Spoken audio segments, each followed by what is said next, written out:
Hello, and welcome to the 52nd episode of the Destiny Community Podcast. 52. This week, only 50 seconds long. Yeah.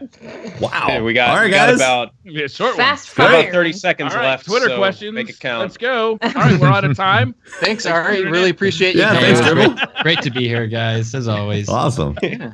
Wow. Love seeing you here, man. Our Some great tripleWreck discussions tonight. executor Ari tripleWreck Hideo coming in here on the podcast this Triple week. Hideo. Fact, yeah, Triple very. Hideo. We didn't plan this. Like, we planned this months in advance before we knew faction rallies were going to be a thing. So it's just a very fortuitous event that The stars new aligned. the actual executor Hideo is here Yeah. for us so we can ask him all these questions. Like, you know, how come everyone's going you? Because you guys got the flyest shaders.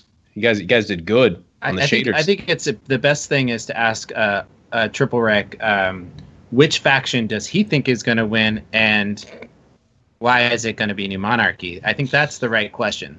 It is the right question.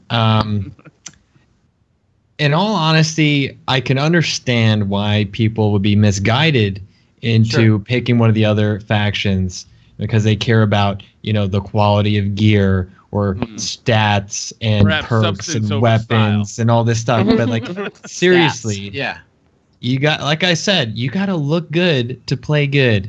And that shader is priority That is number one. The The shade's absolute- really You need to take care of yourself because that shader looks great on everything. Treat put it on your yourself. Sparrow, put it on your guns, put it on Looks your armor, great on guns.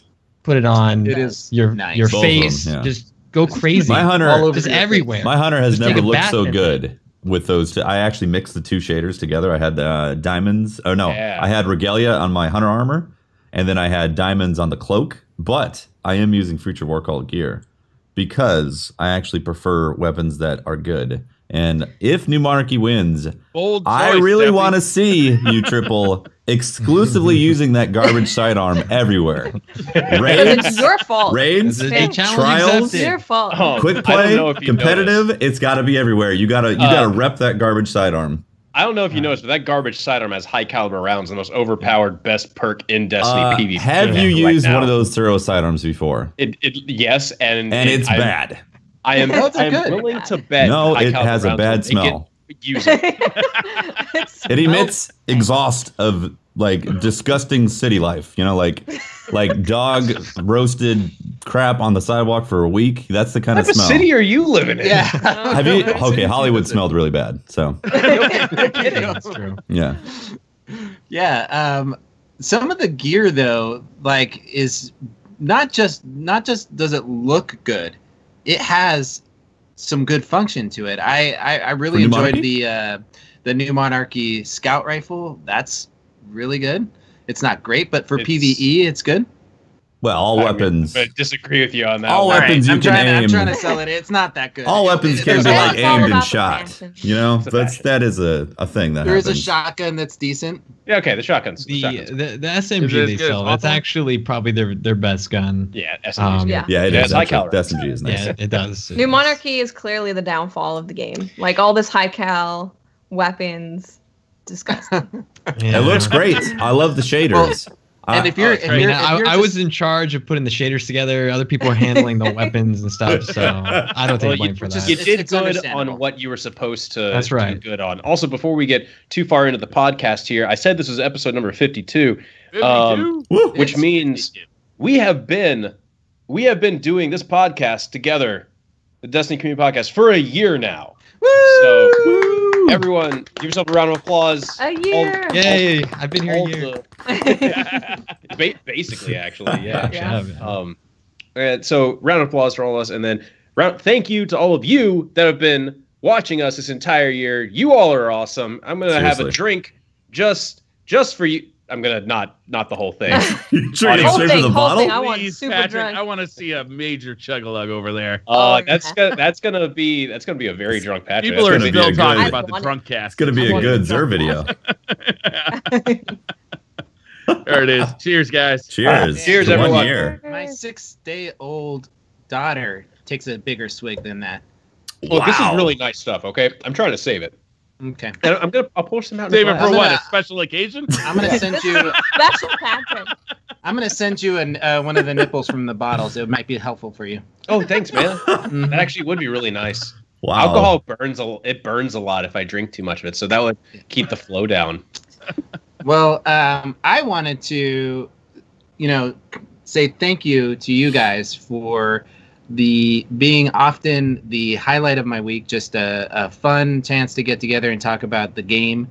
And God, I mean, I look back about how long we've been together and all the changes that have been, especially what impresses me is the conversation that the 5 of us had when we were deciding to do this thing. And each one of us had a decision to make, a choice to make. And when it came down to it, I believe that the deciding factor for all of us to make a move was that we trusted and respected each other. And a year later, it's great to see that I same. still hate all of you. Pope, I really agree with you there, because it's like we made that big decision together, and then throughout the course of DCP, we've had other big decisions to make together, and we disagree at times, but we could always come together as a consensus, right? Maybe you don't get your way, but we agree with each other, trust each other enough that we always kind of the majority wins here, and everybody goes forward and works together.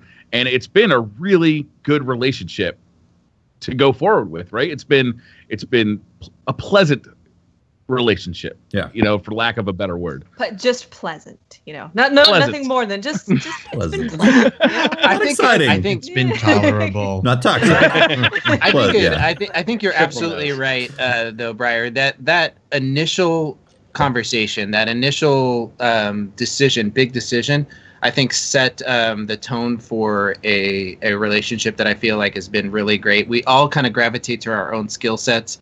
Everybody has a piece of this, and if you're watching the podcast and you've wanted to start your own, or you're doing your own thing and you're working with other people and you want to know what is the special ingredient in that, it's that we do things like regular check-ins with each other, to like a State of the Union type thing, to make sure everybody is happy with their situation within the podcast. Like, are they being overworked? Are they, can they pick up the slack somewhere else? Everybody, it's a shared effort. Everybody takes a piece of it, and they ask if they need help. And I think that's that mutual respect and listening and hearing. It's just good communication skills. But I really want to appreciate it. I really wanted to say that I appreciate you guys coming every week and being, present, not just like a chore or responsibility, right? Not just farming tokens on IO while listening to each other talk. I'm totally not doing that right now. But I'll drink to that, Pope. I'll drink to that. Absolutely. I think present is a good word there, Pope. It's not just showing up. It's actually being present and part of the conversation, actually being involved. And I think that's what sets this podcast apart sometimes, is that sometimes we disagree. We have very public disagreements about certain things, but we're actively engaged in each other's opinions, and that's been a lot of fun over the year. Yeah. And the years before that. Yeah, I and agree. I want to thank you, Pope, for all of the work that you've done with the Guardian Con stuff, the giveaway, like sorting out all the things that you do. We appreciate that a lot. We may not say that all the time because mostly we talk crap to each other. That's how we bond. Yeah, that's how we love each other. I don't take That's how friends do. I don't take compliments very well. I wouldn't let you do it. So I gotta second that also. A lot of people don't know, but Pope runs a lot of things in the background, sets up a lot of stuff. He's technically our producer in that sense. And have you actually changed your Twitter, Pope? I did. Did you?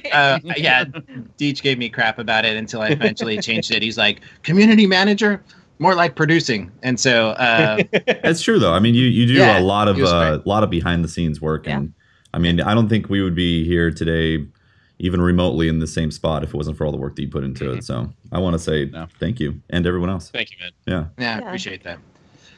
And I think the biggest change for us is that this value system and how we go is why guests want to come on, and also we respect the sweet artwork. Sweet artwork. We respect our guests. Big ups to Ash for the sweet artwork. Yes, Ash is a big part of our team.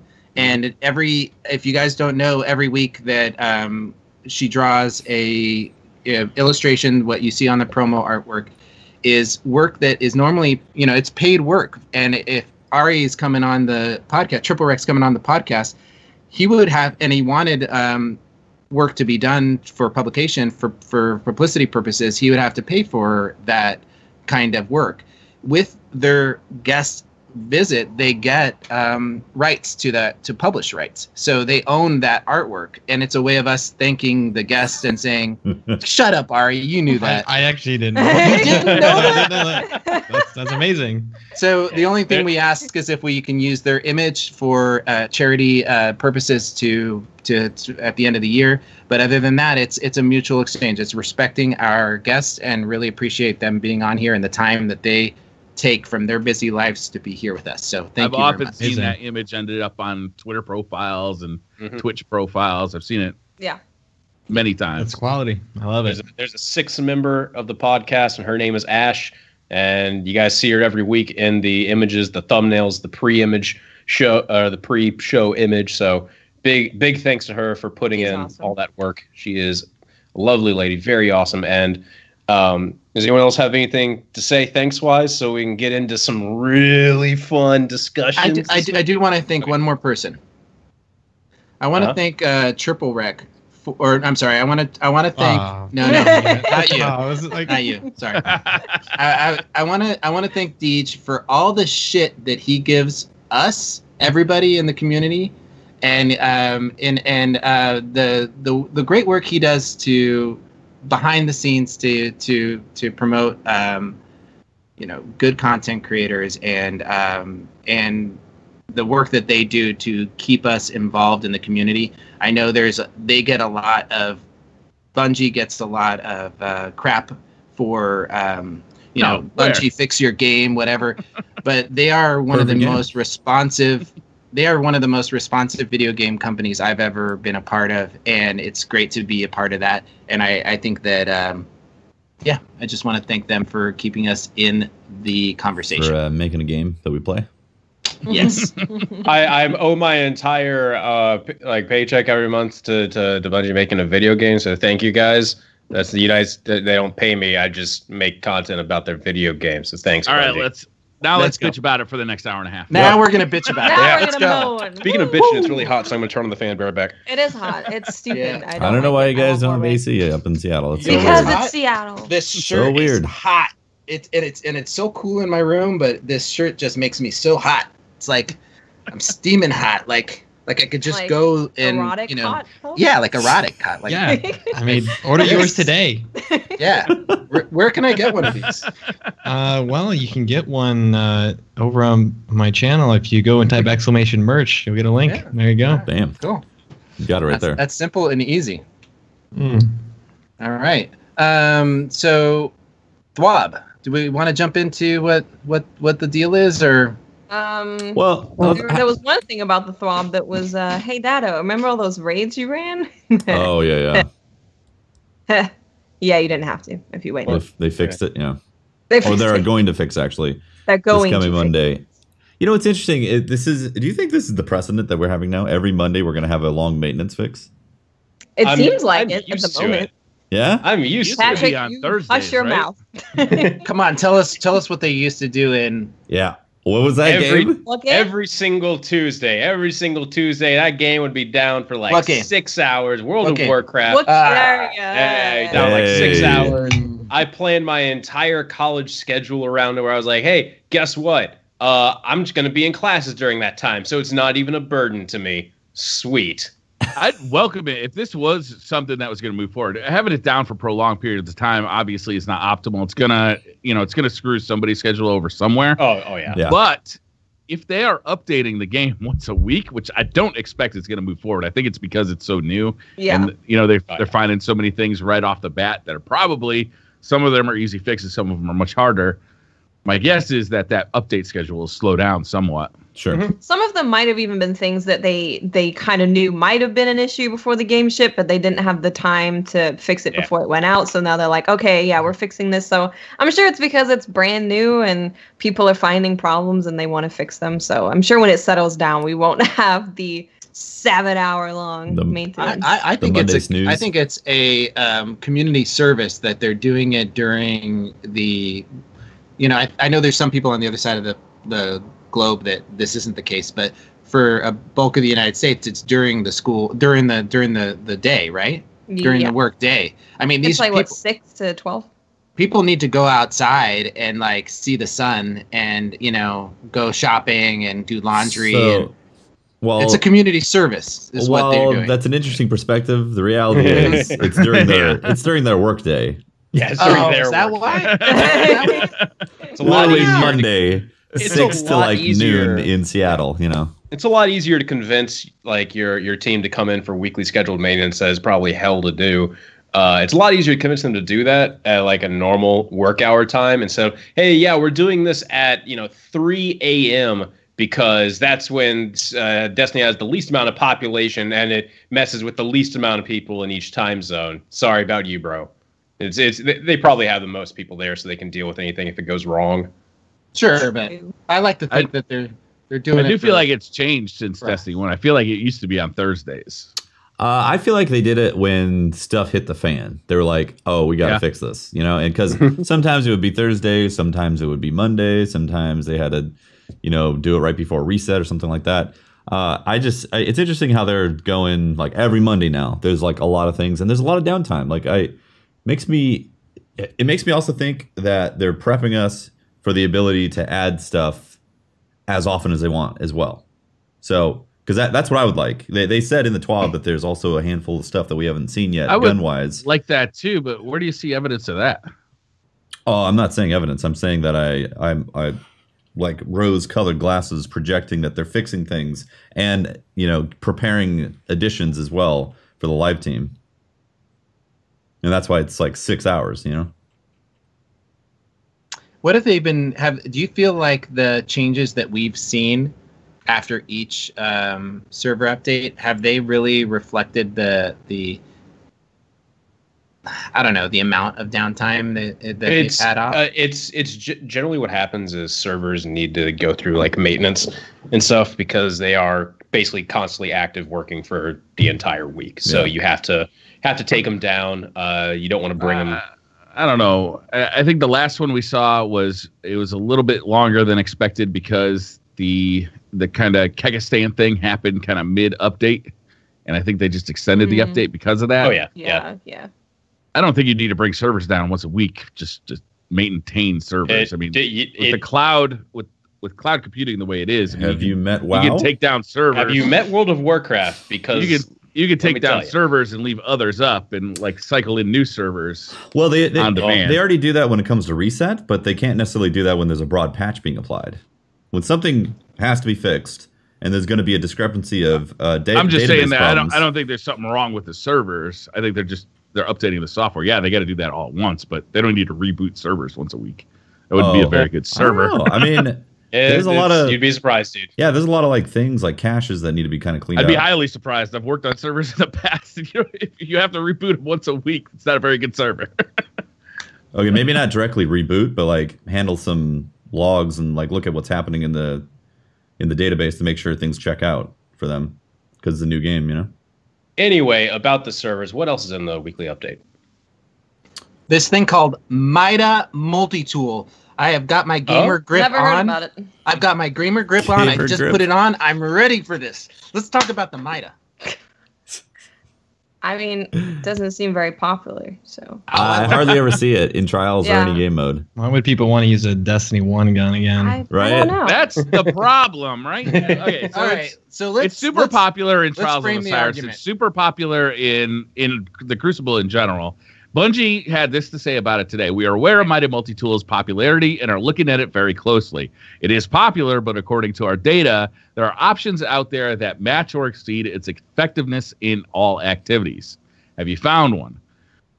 I don't know. Maybe a lot of people pissed that the Mida Multitool is good or better than everything else. I'm pissed that it's a Destiny 1 Year 1 gun that's at the top of the meta. I just want something different. I don't care that there is a gun there, and I just want it not to be a Year 1 Destiny 1 gun. Triple, have you found something that competes with Mida?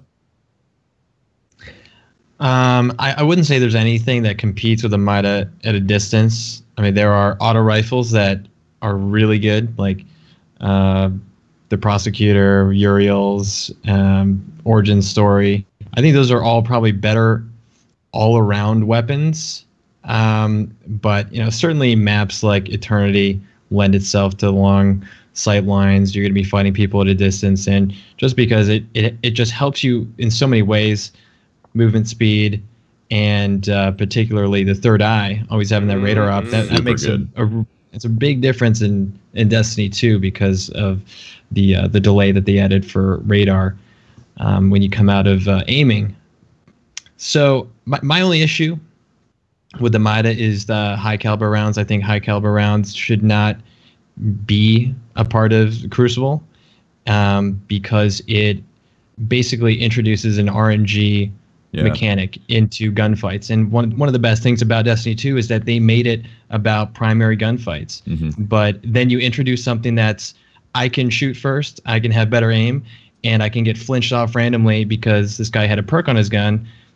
That's just like just completely undermines, I think, what is good about Destiny 2 and what I hope that it will become. So I would like that to only work in PvE, or they can tone it down or something.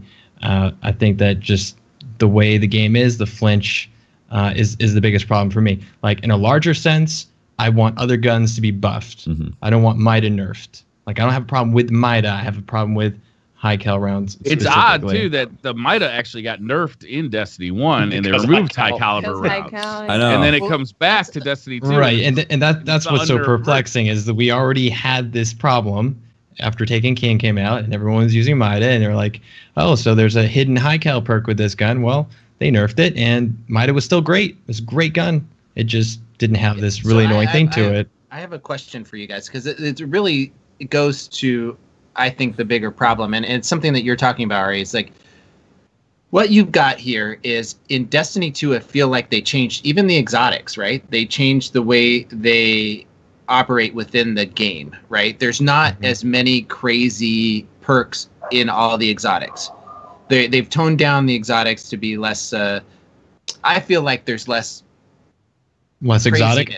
Less exotic. They're not as powerful. They just do unique effects. They're more like Year 2 or Year 3 exotics than Year 1 exotics. I don't mind seeing guns from Destiny 1 in Destiny 2. I never have. But I don't like seeing, like what you guys are talking about, guns that don't fit the environment, the decision, the sandbox. Mm-hmm. It feels like they created a different sandbox for Destiny 2 where everything is working and playing together, and then they just let, an older kid from, Year 1, come into the sandbox and just beat up everybody. Oh, it's a literal sandbox now. Yeah. Got it. Yeah. The literal sandbox. He's kicking over everyone's castles. So he was in that sandbox, a couple years ago, and it would have been fair then, but now he's in a different sandbox with all these kids that don't. Now he's a high schooler. Yeah. Going back What's he doing in the sandbox? Unbelievable. Yeah, get out, man. Weirdo. So that's my problem. Is that like if we're gonna get the Mida, at least make it Mida's like younger brother, and that doesn't have put a different, like what you said, Briar, put a different coat of paint on it. Call it something else with the same damn perks minus high cal, and then I would have been happy. Here's the thing, though, guys. Like, I don't want high caliber rounds removed from the gun completely. I just don't want it to work in PvP. Exactly. Just split the freaking perks. Make it only work in PvE because it's super useful in PvE. You can can make those guys shake like crazy because you hit them with the high caliber rounds. But as soon as you take that out, and then it's definitely not worth using in PvE then for that reason, because there's a lot of great uses for Mida Multitool in PvE as well. And I agree. Getting like RNG aim shake because of high caliber rounds is a very frustrating experience.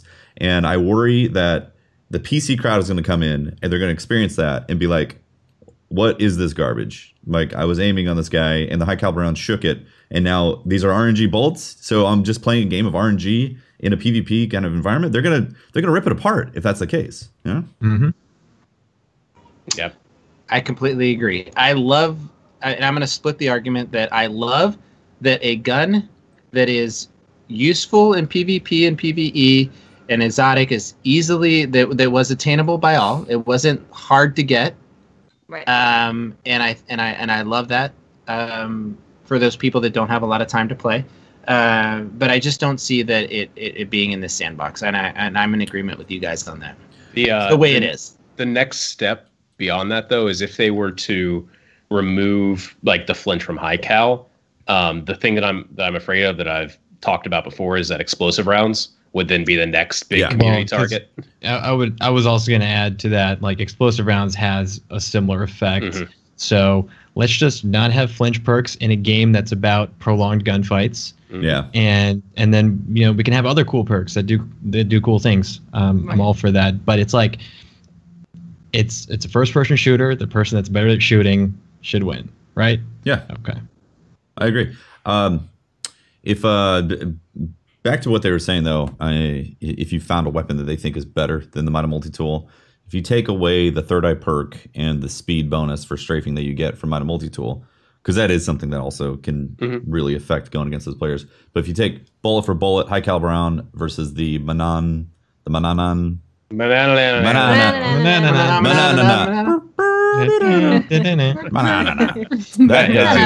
gun is fantastic. It's got explosive rounds, and a lot of times I can usually. It also feels good to aim. There's something weird. Lightweight. Yeah, it has lightweight as well. You had to add a lot of qualifiers to that, Tefty. Yeah, I did. I know. Take away the third eye perk, and you take away the strafe bonus. You know, the exotic perks. Yeah, basically. Exactly. Yeah, the exotic perks. Then it's something that can outgun the Mighty Multitool. But that base speed. If you're bonus in the plus, sweet pot, if you're in the sweet spot of scout rifle range, there's not a better weapon. The Might is gorgeous. Yeah, it's perfect. It does everything you want it to do. I mean, you know, Trials was I tried to do a card without using the Mida, with none of our team using the Mida, and it was disastrous. I mean, it really was. We switched to Mida and we won the full card the next time. You know, through. You can do it if you come up against weaker team, but if you come or you can just put on the anti-ope and get in there, because that is also a thing. Anti-ope's really good too, but they might be using last hope. Anti-hope and then last hope. Just get in close, and then there you go. Here's the thing, though: if you're using a Mighty Multitool, there's a solid chance you're using last hope also for those people. Yeah. Yes, it is. Potentially. I've been using anti-ope with the Trowels auto rifle. What is anti-ope? It is a primary SMG. SMG. And it's real good. Made by Hake. Hake, yeah. And where do you get it? Gunsmith. And why don't I have it yet? Because your RNG sucks in Destiny 2, man. Sorry. It seems to have a lower drop rate than other weapons. You used up all your RNG when you had a baby. Yeah, man. It has kill flip on it, guys. It does. Kill flip. So you kill someone, you reload. It is good. It's really good. Really good. It's really good. It's shred people. One if of you the want best the weapons. faster time to kill in Destiny, just throw on an anti-ope because it shreds. Do you guys actually like that better than the Adjudicator? Yes. Yeah? Yes. Yeah. The Adjudicator has a really odd recoil pattern to it where it'll like jerk left or right. Yeah, every odd jerk to the left, it really makes it weird. I agree with you though, Tefty. It's a good gun. I like it, but for PvP, I feel like it's too jerky. I've killed a few people with it. Well, you're better than me. I mean, you can Definitely not. You can manage the recoil better than I can. I mean, every gun I use, I'm always thinking about how the mouse is going to respond because I'm like waiting for that mouse recoil. From playing the PC beta, the game performs completely different. Oh, God. The way recoil works, the way auto aim works, it just feels completely different. Wow. How? Well, there's I don't know. No aim assist with the mouse. They've tuned everything actually for the PC build, from what I understand. And aim assist, if you're using a native mouse and keyboard, it's completely a non-factor. and they've like using they've a gone controller, in, it feels like Destiny 1 as right? opposed to Destiny 2. But they've gone in like tweaked actual like recoil patterns, the amount of recoil and stuff, so it just feels good on a mouse. So yeah, it definitely feels different, but it's good. Assuming they don't change anything, from the time we played the PC beta to the time it comes out. It's true. Are there any other significantly different? Are there any other sleeper guns in there? We've talked about the Antiope, right? We've talked about Mida, right? So what are you guys using? I was using today. I just decided, okay, don't use meta weapon crap. Just start trying out all the new stuff. The Dead Orbit hand cannon, the Dire Promise, I think is a gun people are kind of sleeping on. Is that the one that looks like the? It looks like old fashioned. Looks like old fashioned. Yeah. It's got triple tap on it. It's got triple tap and high rate of fire. It's just something like it kills in the same number of shots, basically. That high rate of fire. I'm surprised more people aren't playing with that high rate of fire hand cannon because it does kill in the same number of shots, 2 to the head, 2 to the body, but it shoots faster, so it's got a faster time to kill. It shoots faster. It has more in the magazine than old fashioned. It has better stability.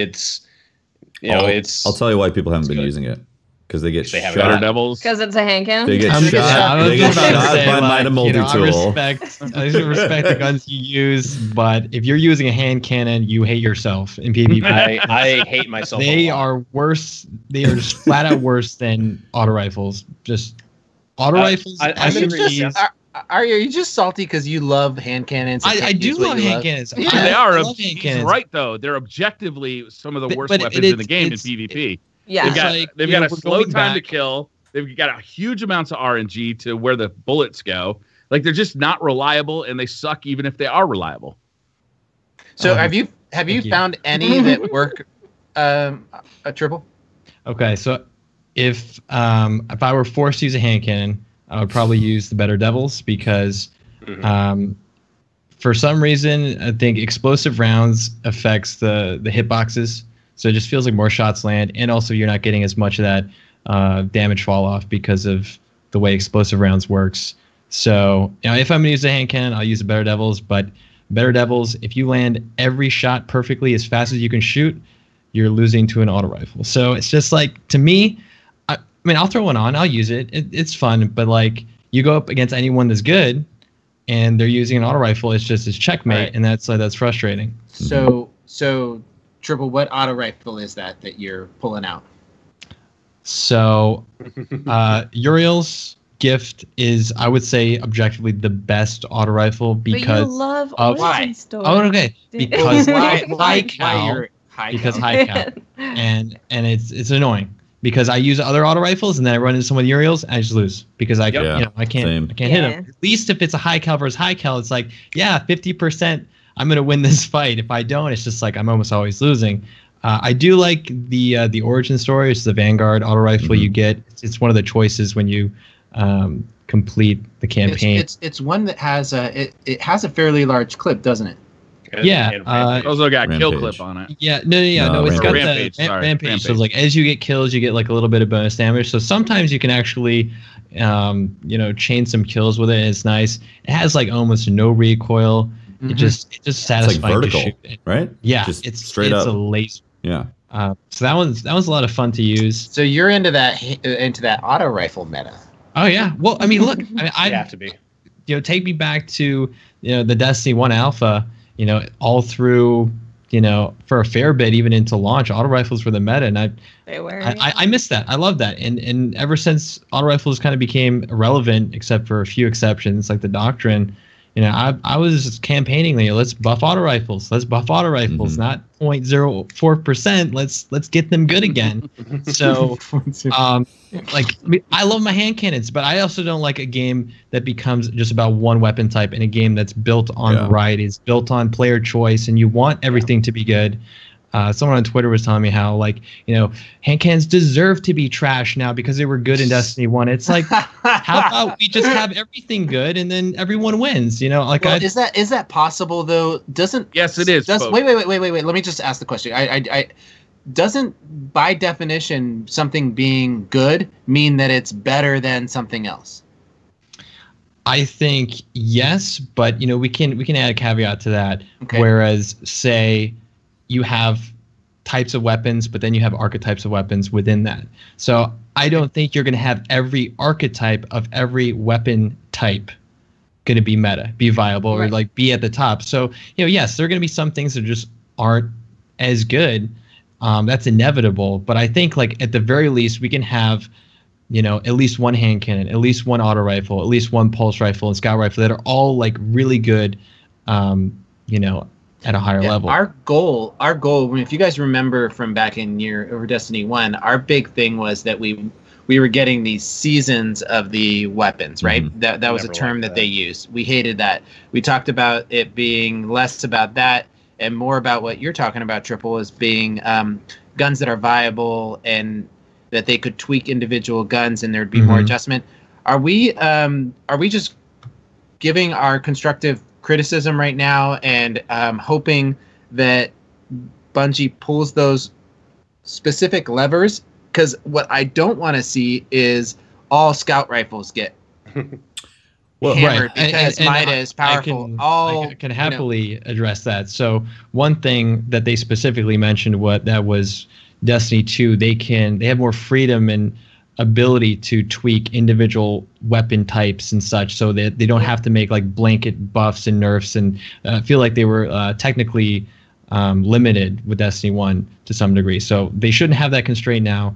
And I would love to just see, we don't have to have seasons, but at least try to keep things fresh as often as possible. Let's get patches on a regular basis. The promise that I think Destiny like presents to us but fails on so often is that they have this huge armory of weapons, but so few of them are actually useful, right? It's like, we had one of the most unique weapons in Destiny 1 was fusion rifles, and for so long they were completely useless. Now they're good, but hand cannons are bad. Like wouldn't it be cool if we had, a sandbox where everything had its use, everything was useful in a scenario? And I don't think hand cannons are that off. I think they just need a little help. I don't think that they're like unusable. An unusable gun is the Graviton Lance.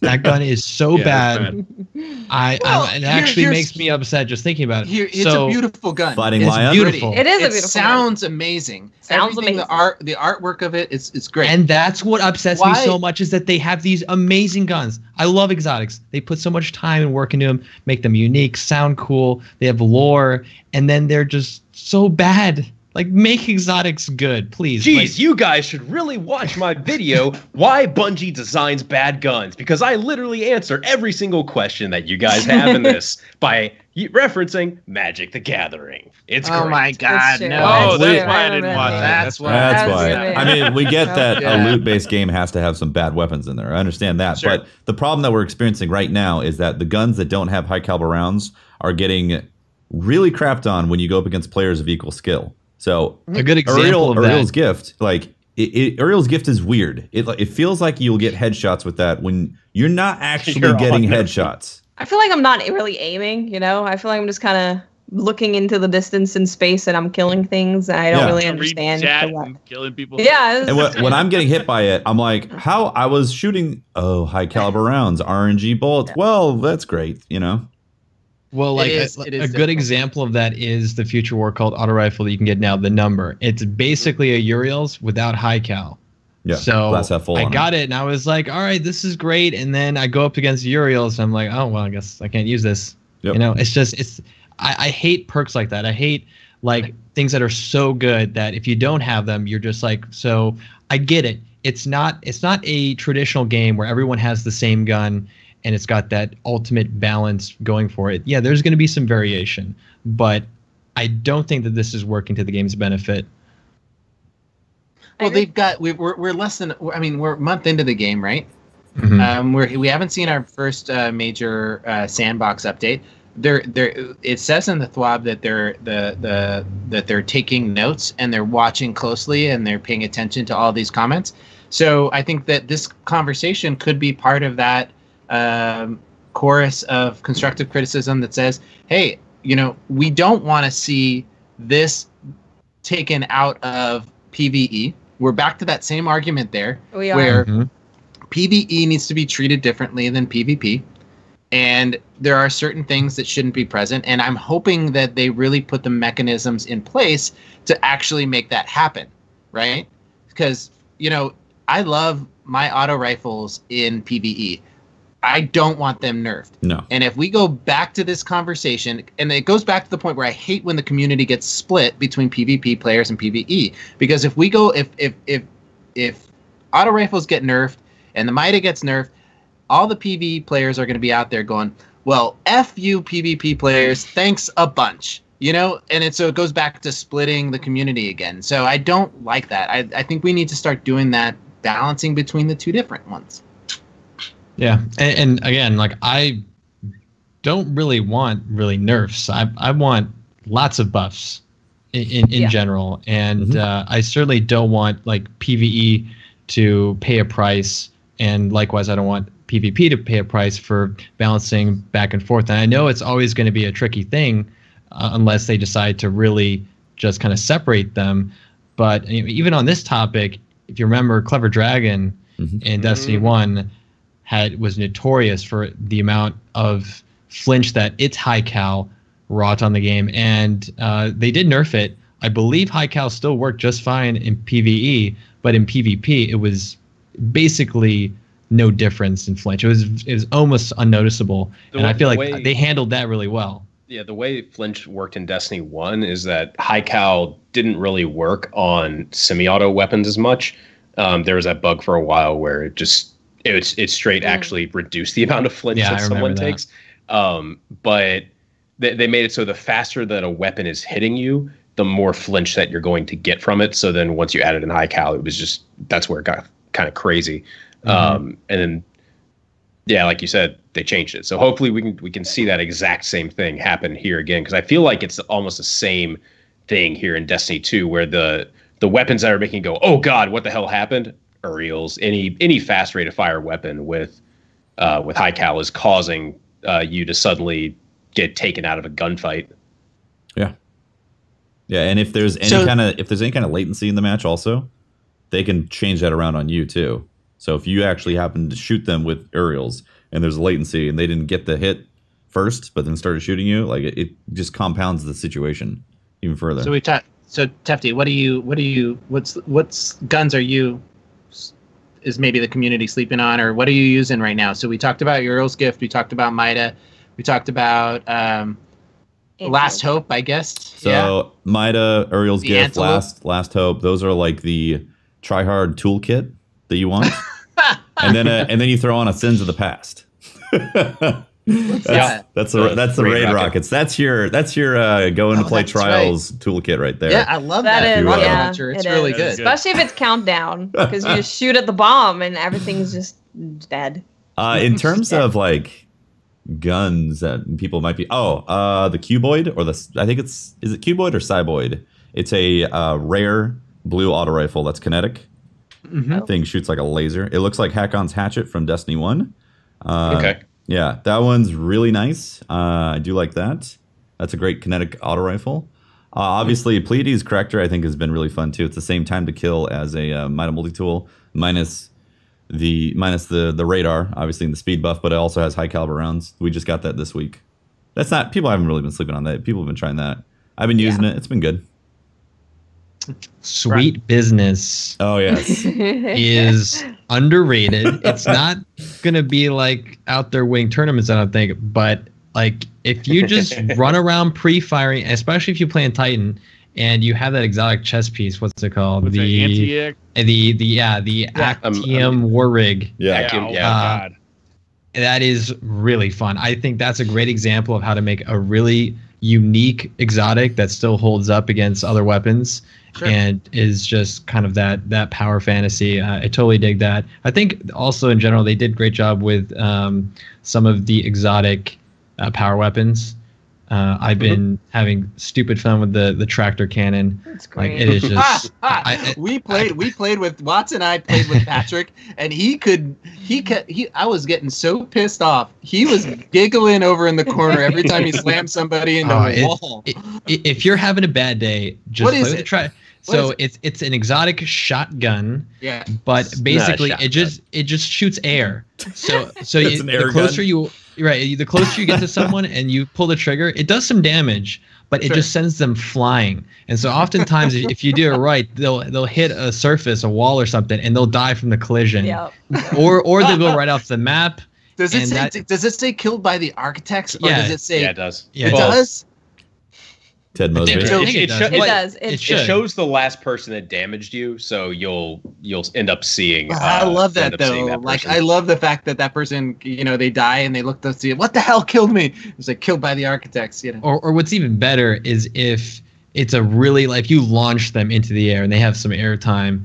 What happens? They'll regen their health fully, and so when they finally meet the bitter end, it actually counts as a suicide, and for some reason that's even more satisfying because you're there, emoting on them, and it's just so fun. I've had a hilarious time with it. There's a lot of maps that have dead zones or false zones. Yeah. Oh, there's a lot. Yeah. You know what? Trials this week, it might actually be really funny because there's that middle part of the map. It's the callus map, whatever that thing is called. Oh, God, it's that middle point where you can jump across from the B flag to the other side. Just knock them right off.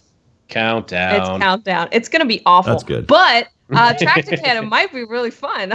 There's also that entire right side of the map that just has a cliff that you can knock people off the back of it. So there's of course, like the abnormal guns, right? The ones that we were hoping that we would start seeing with this new change in Destiny 2, where we had the energy-based weapons and we could, they could come up with really creative stuff in the heavy. And what have we seen that's like?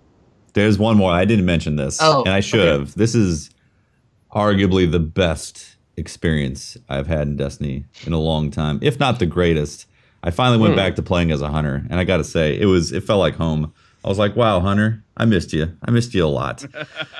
And I threw on that quick fang, went invisible, and started cutting people up with the crucible. And my God, it's a glorious. Sword, right? It's a weeb sword. It's a ninja sword. I'm like, guys, I'm going ninja, and I disappear, and they're dead. Is that the one where I see people in running like a ninja? They're like running behind with like it's an anime run. So the Iron Banner gear is like samurai themed. Wonderful! It's gonna be everyone's gonna be a hunter, man. I was surprised not to see Iron Banner. I was surprised not to see Iron Banner in this week's TWAB. Isn't it supposed to come out next week? I think what they want to do is announce the winner next week, and then say, here's your roadmap for October.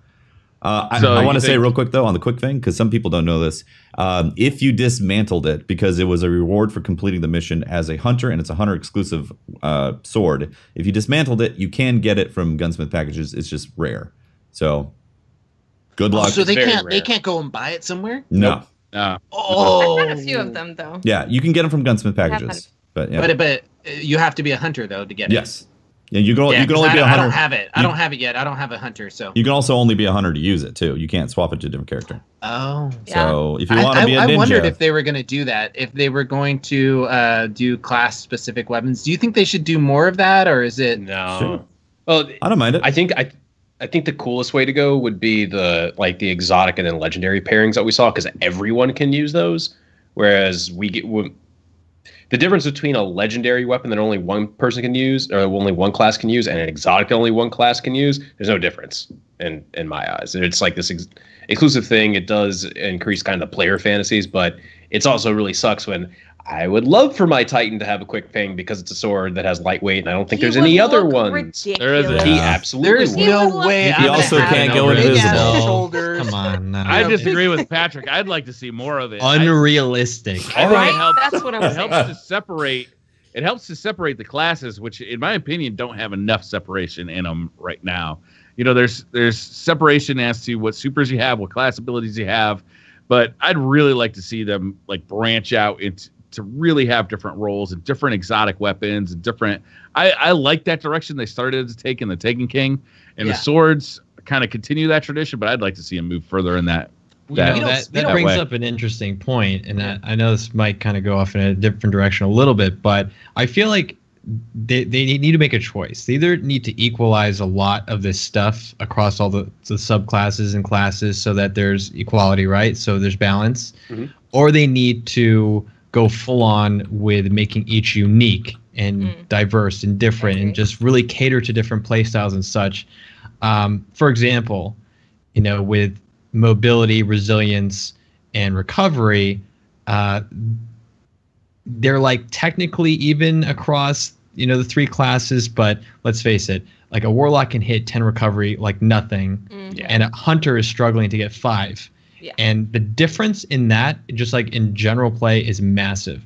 And so what I would say to that is like, okay, make the mobility stat a lot more noticeable. Buff that, and then hunters can be extremely agile and really play into that kind of the agile hunter, the predator, that whole thing that they kind of describe hunters that way, but do they really play that way? I feel like they could go further with that. And then, Titans can stack all that armor, and then warlocks can have the recovery. I feel like I don't know if that's what I actually want, but I feel like that could be a way. I don't like just being in between, I guess. Well, it always pissed me off when a Titan would lose a punching fight to a warlock. I mean, it just blew me. It's like it pissed me off in a way that, like, when you're watching a movie and something in the movie pulls you out of the fantasy, like a boom mic comes in, or some stupid shit happens where you're like, or poor editing, or like sound cues or something comes and you're like, what? And it breaks that player fantasy, or that fantasy that you have, suspension of disbelief that you have in the game. It kind of pissed me off like that, because you're sitting there and you're wearing you're a class that's supposed to be a tank class, and you're wearing these plates of armor and all this stuff, and then you lose a punching battle with a guy wearing cloth. Well, it's like the Titans being faster than hunters in Destiny 1. It's just, and now warlocks are faster than everything. The blink. But I think that's a great point. And I feel like that's maybe something that they could reevaluate in terms of their armor system. Like, I don't like that certain armors are limited in the types of stats they have. Like, I like certain armors, but now I can't wear them because they're all mobility. Yeah. And I don't want to go. I don't want to go random rolls on armor. Right. Like, I think the whole mod system could potentially be reworked and actually be perks, or actually be sets of stats, so that you can have your guardian look the way you want and actually be able to compete. It just doesn't do much. The mod system is. It could be way better. Bad. It's pretty I feel like, yeah, it is shallow, but I think it's a good start. I'd like to see it expanded upon. I'd like it to see it really affect, what the gun does or what the armor does. I'd really like to see that. You know what would be really nice? If you had this armor that doesn't really have anything on it. It has 2 mod slots.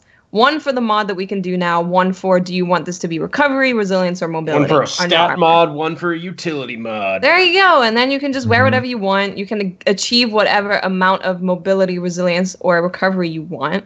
And I think that would make it a little bit more interesting. There's a lot more they could do with mods, for sure. And if they want to make things really crazy and bring back some of that uniqueness to weapons, have like a single mod slot, and there's actual real perks that you can have for them to some degree. I feel like I like set perks, but I feel like we have less weapons, and so there's that, like, the grind just dries made an out impact really quick. If we had like exponentially more variants of weapons that were all set perks, I think we'd be fine. But right now it's like we have set perks and less weapons that we had in Destiny 1. I said this in a podcast a few weeks back. I said that a few weeks before Destiny 2 was released, I said that I'm okay with set perks if the amount of loot that started in Destiny 2 is the size of Destiny 1 all the way through to Rise of Iron. Because then there's just a crap load of things to go through. Like, you got to go Borderlands. Exactly. You got to hunt for that stuff. And it's obviously nowhere near that. I mean, there's a lot of rare weapons that can actually compete with legendaries right now. Are you guys getting a lot of repetition in your loot drops? Of course. Oh, yeah. I feel like I've gotten pretty much everything at this point. I've had like 8 cars. Fine. I want something different. The only thing that hasn't dropped, there's probably a few other things, but one thing is the Nurgle. I haven't seen that drop for me. I haven't seen the Nurgle either. Yeah. I don't have Vigilance Wing. I've noticed that, like, most people are missing like one weapon. There's one weapon that, I have and you have, but like certain other people don't have it, and it's just like that one elusive thing. Maybe that's part of the code. It's just like, there's one thing to keep you playing. You can't have it. It's written into the system. This is written. You know, I'm okay with this. Make me chase it.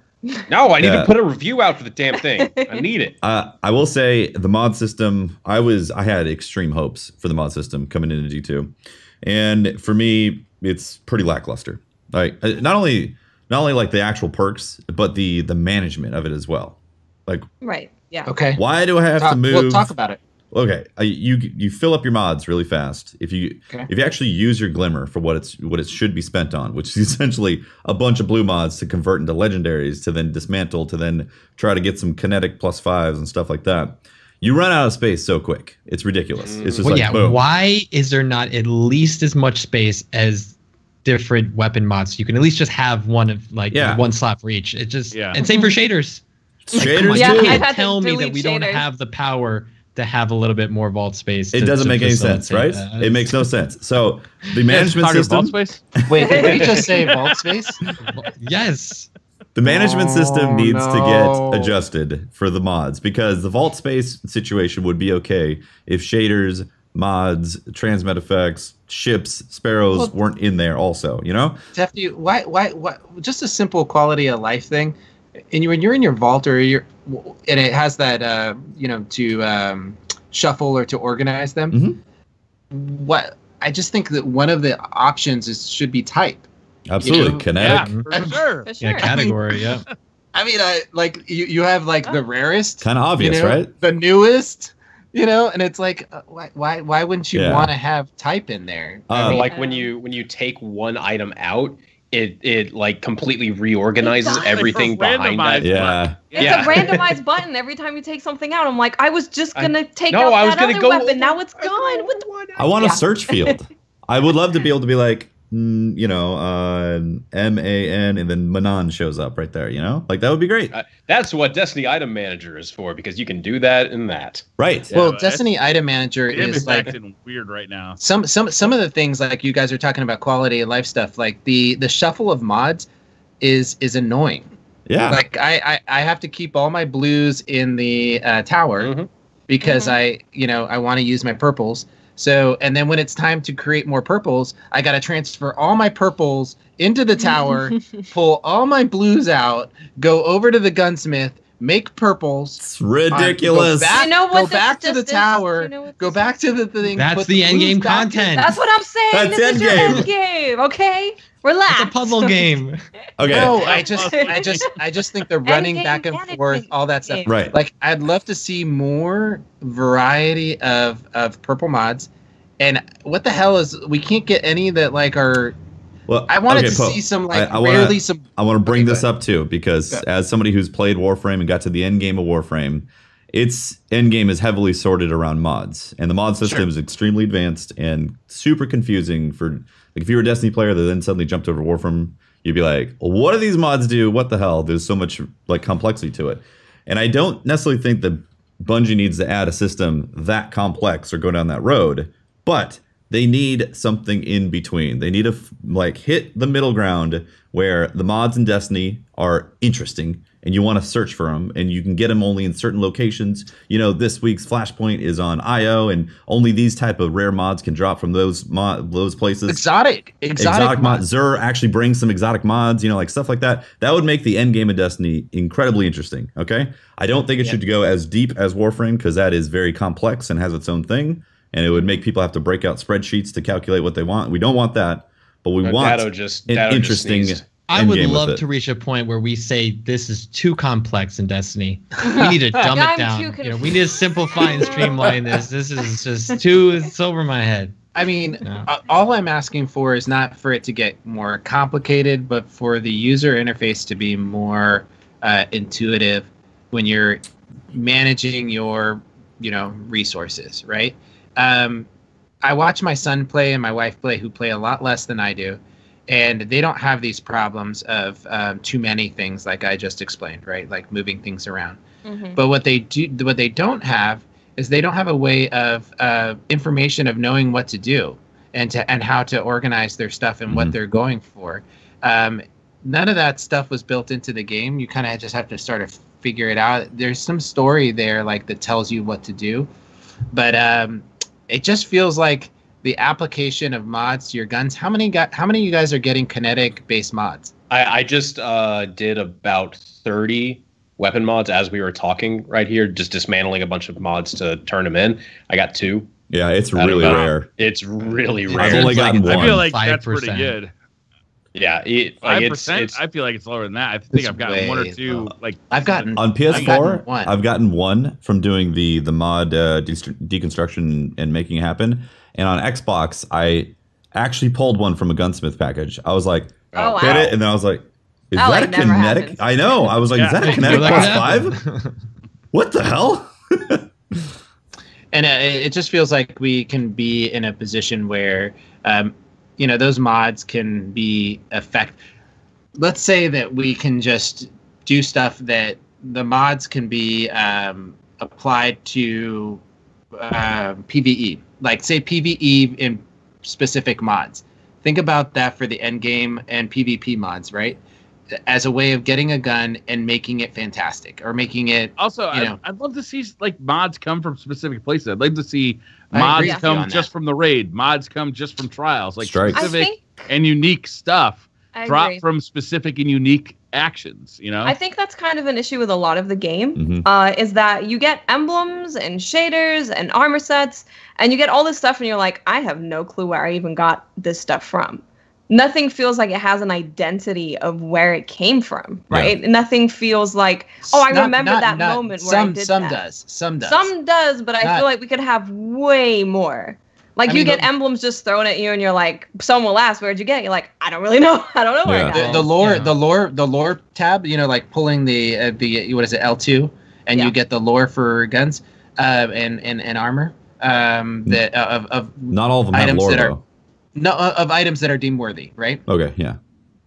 Mousing over something would be that, and it pops up like a little screen that says, where you could get it, right? Or where it's from, or something like that. I said this last night. Shaders. Yeah. Yes, exactly. I said this last night, and I think every strike should have a unique emblem, shader, piece of armor, and a weapon associated with it. Armor set. Every single one. Like, it shouldn't be, just this one strike, in many ways, I think I mentioned this in last week's podcast. I read this somewhere, and I can't remember where I saw it, but in many ways, this does feel like a sequel to Destiny Year 1, as opposed to Destiny 2, like Rise of Iron or Take a Kid, because so many of the systems just feel like they just bypass all the progress that was made in the Take a King and the Rise of Iron. Like the quests and but even still, like, you go back to vanilla Destiny.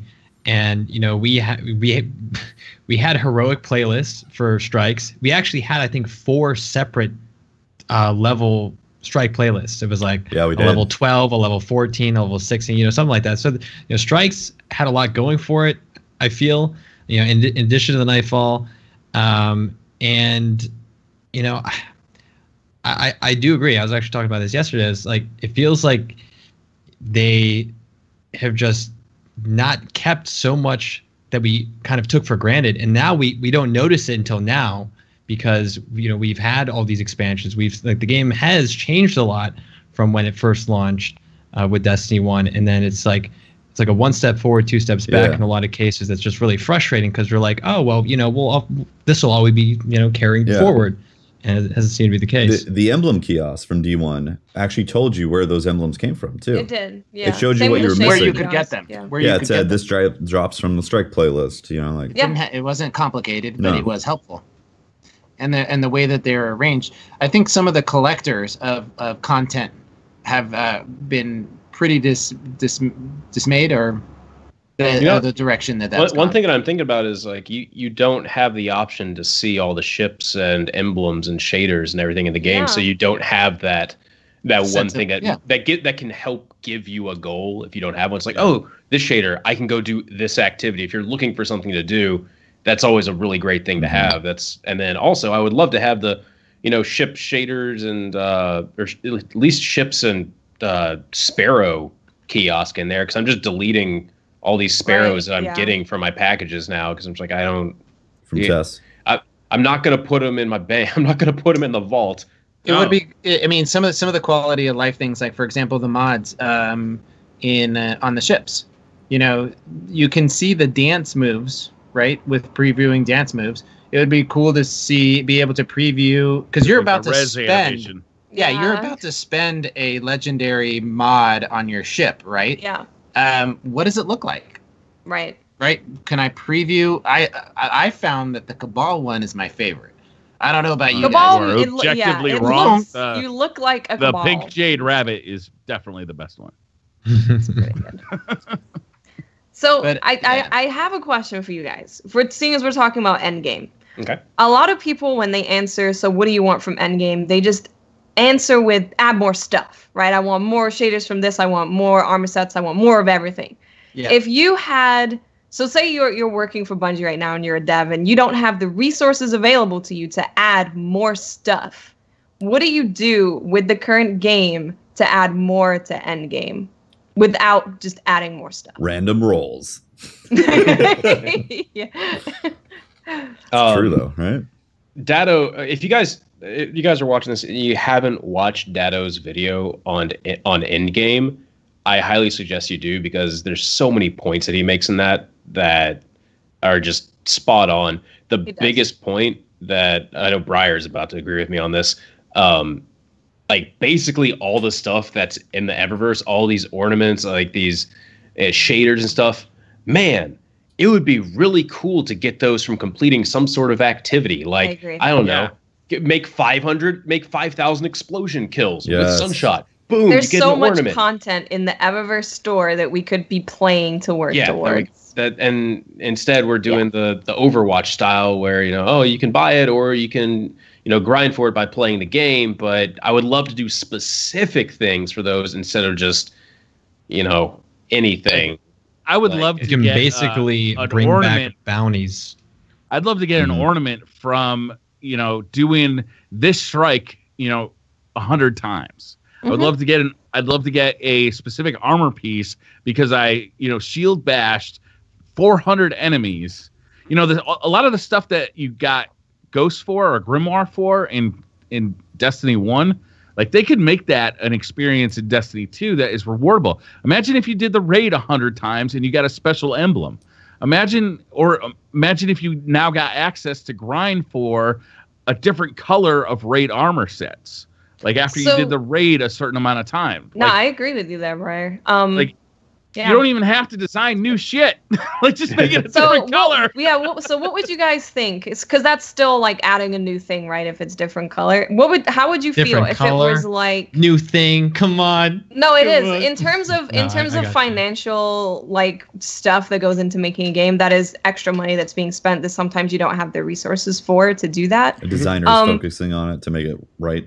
Right. So what would you guys think if, for example, let's take the Crucible KD emblem, right? What if you had to play 150 games of quick play to get that emblem? That'd be great. So instead of just getting everything randomly, like, oh, I got this Lost Sector emblem from this random thing. Like, instead of getting random things, you actually had to do things, achieve goals to get the emblems and the shaders that we are already in the game. Well, I'd love for tripleWreck and everybody who absolutely destroys me in PvP to have an emblem that I don't have because they're better than me. And it's like, if however they measure that in the behind the scenes with the whatever that matchmaking algorithm is, that we don't want to call it a ranked playlist. We don't want to call it all these things for whatever reason I can't understand.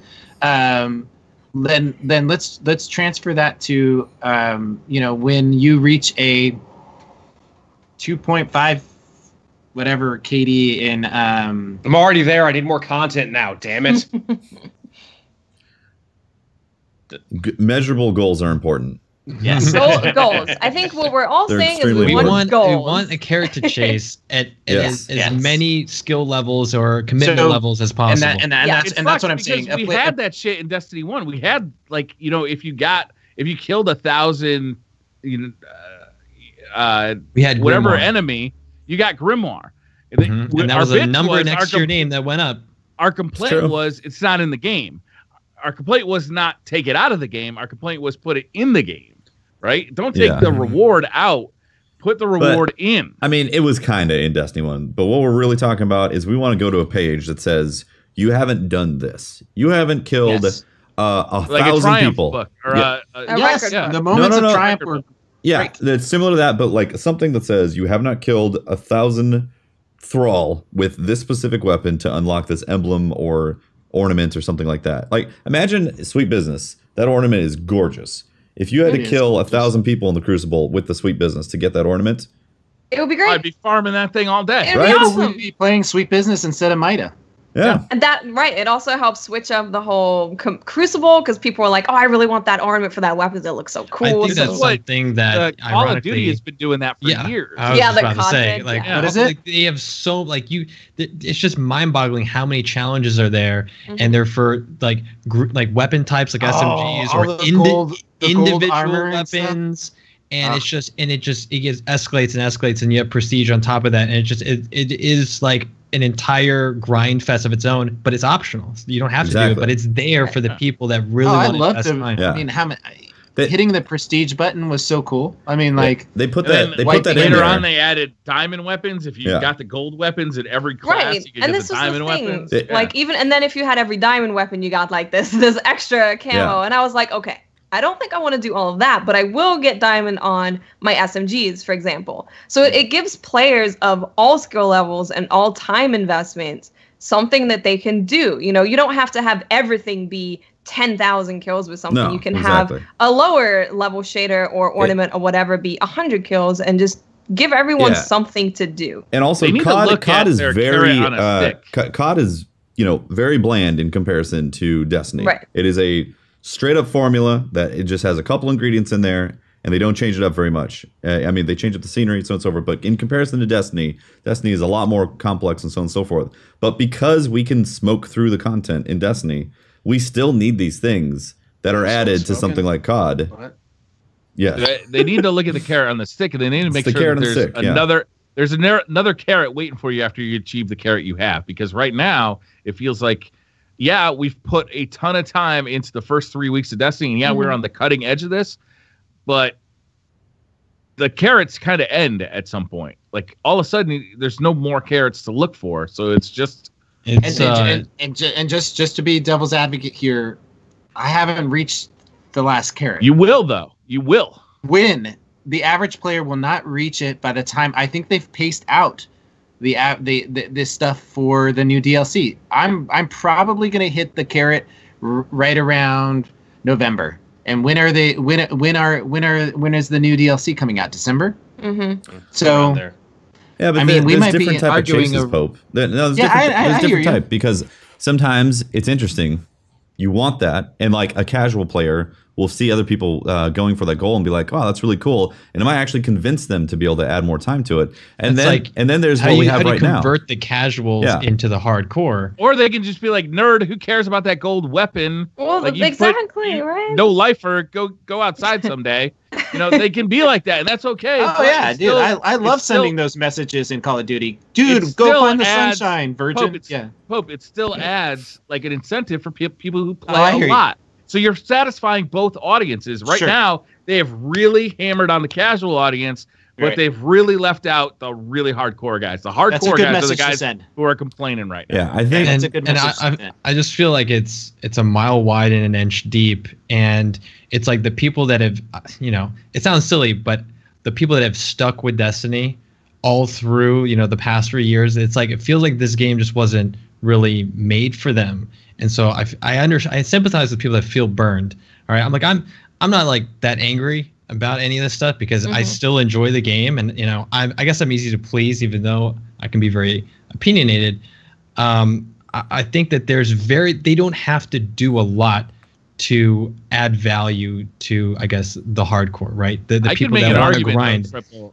The vanilla game that came out was super grind heavy, right? Yeah, just to hit level 30. That is the thing, right? Yeah, but that turned off a lot of people. The guys they hooked. It did. Yeah, but the guys, they're super fans. The guys they hooked are those guys, right? Those guys that really got hooked on vanilla Destiny are kind of not being spoken to anymore. Well, that's why they need to add something to keep those guys keep chasing something. Whether that's a record book where they can see a shader or an emblem and be like, "Oh, cool! If I reach that amount of kills, then we're kind of light, if you ask me." I mean, yeah, but obviously, like if you're gonna do a record book for D2, you'd want to have low-level things that people could hit and also crazy high-level things that people could hit. You want to include everyone within that record book. No, 100 times at least. If you fell in love with Destiny Year 1, you might have grinded for a Galahorn for 7 months. You might have not hit level 30 before the Dark Below came out. Or you might have hit it when they finally changed the leveling system to when Iron Banner could help you level up. Like, it was a grind-heavy game. Nobody's denying the fact that Destiny 1 was very grindy. But Destiny 1 was also not as good of a game from the early to what it is now. Like, if you look at Destiny 2, the grind up to 265 is incredibly pleasant. It's a great journey. It's wonderful. You got tons of things to do. What they missed was that once you hit this end game, there isn't a guide. It just feels like a nebulous fog where you're like, well, I guess I'll go get that weapon, or I guess I'll kill people in the Crucible. There's not these sticks in the water to go after to reach some sort of end goal, or maybe think about potentially reaching that end goal, but probably not because your life's super busy. Like in COD, you see that stuff, you see those skins, you're like, wow, I'd have to play the crap out of this game to unlock that skin, but it's there and it seems cool. Like that's what they missed out. Maybe you wanted it, maybe you didn't, but if you did want it, it was there for you. It's like I don't have any problem with trying to make the game as accessible as possible to get as many people into the game. I want that more than anyone, but I feel like it shouldn't cost the grindy stuff. It shouldn't cost the things for the hardcore. We should try to maintain that, because then everyone wins, and you always want that to be a build-up where people start out playing maybe a few hours on the weekend, and then maybe they really get into that game, and it's that stuff that they see like, oh wow, I could get that someday, or it's that really cool armor that you can only get from doing this activity, and I want that. I feel like that some of that mystique is gone, and I guess the most frustrating thing is that like Destiny, it's so similar to games that are grindy. It's like a lot of people were hoping Destiny was going to be like the first person World of Warcraft, and I know it's not an entirely fair comparison, but nothing's really been done successfully like Destiny before, like melding a shooter with an RPG with MMO elements and all this stuff. Like it's its own genre in a lot of ways, but like it's hard not to be upset if Bungie truly wants this to be a game that you can't play that much. Like if they want this to be a game that you only play a couple days a week, and that's how much content they're intending for the average player, it's like a tease. It's like, why do you make a game that's so close to that other thing that I want, right? Yeah. And I guess they haven't really spoken explicitly to that fact one way or another. And they say it's a shooter, but I guess we just can't help but want it to have more of that depth. Yeah, something. I think we got to move on here, guys. And what I think that I want more of are some of these wild mics and headphones. It's just some of the iconic gear that Blue creates. Blue's award-winning products are the driving force behind professional musicians, internet creators, and countless elite gaming teams and Twitch streamers. Their Yeti USB mic is the internet's most popular microphone, and their MoFi and Lola headphones deliver insane sound and a very personalized fit. Blue offers everything you need to completely immerse yourself in the ultimate gameplay experience. Learn more about Blue at bluemic.com. Okay, to segue, guys. To segue. Hold on. Let's talk real quick about the giveaway, because it's a perfect. While we're doing ads, let's talk about the giveaway a little bit here. All right. Get the stuff and show it on camera. All right. So we've got a great opportunity for you guys. So we are leading up to Destiny 2 on PC, right? The release will happen in October, right? October 24th. Is that correct? Mm-hmm. All right. October 5th, we are going to be drawing on the podcast, but we'll be announcing it on the podcast. But man, what's that? You don't have to 8 be days away. Soon, really soon. close. It's really close. So we have we're running check our Twitter at Destiny Compod. We're running a giveaway for a custom PC, right? Briar, tell us about those guys.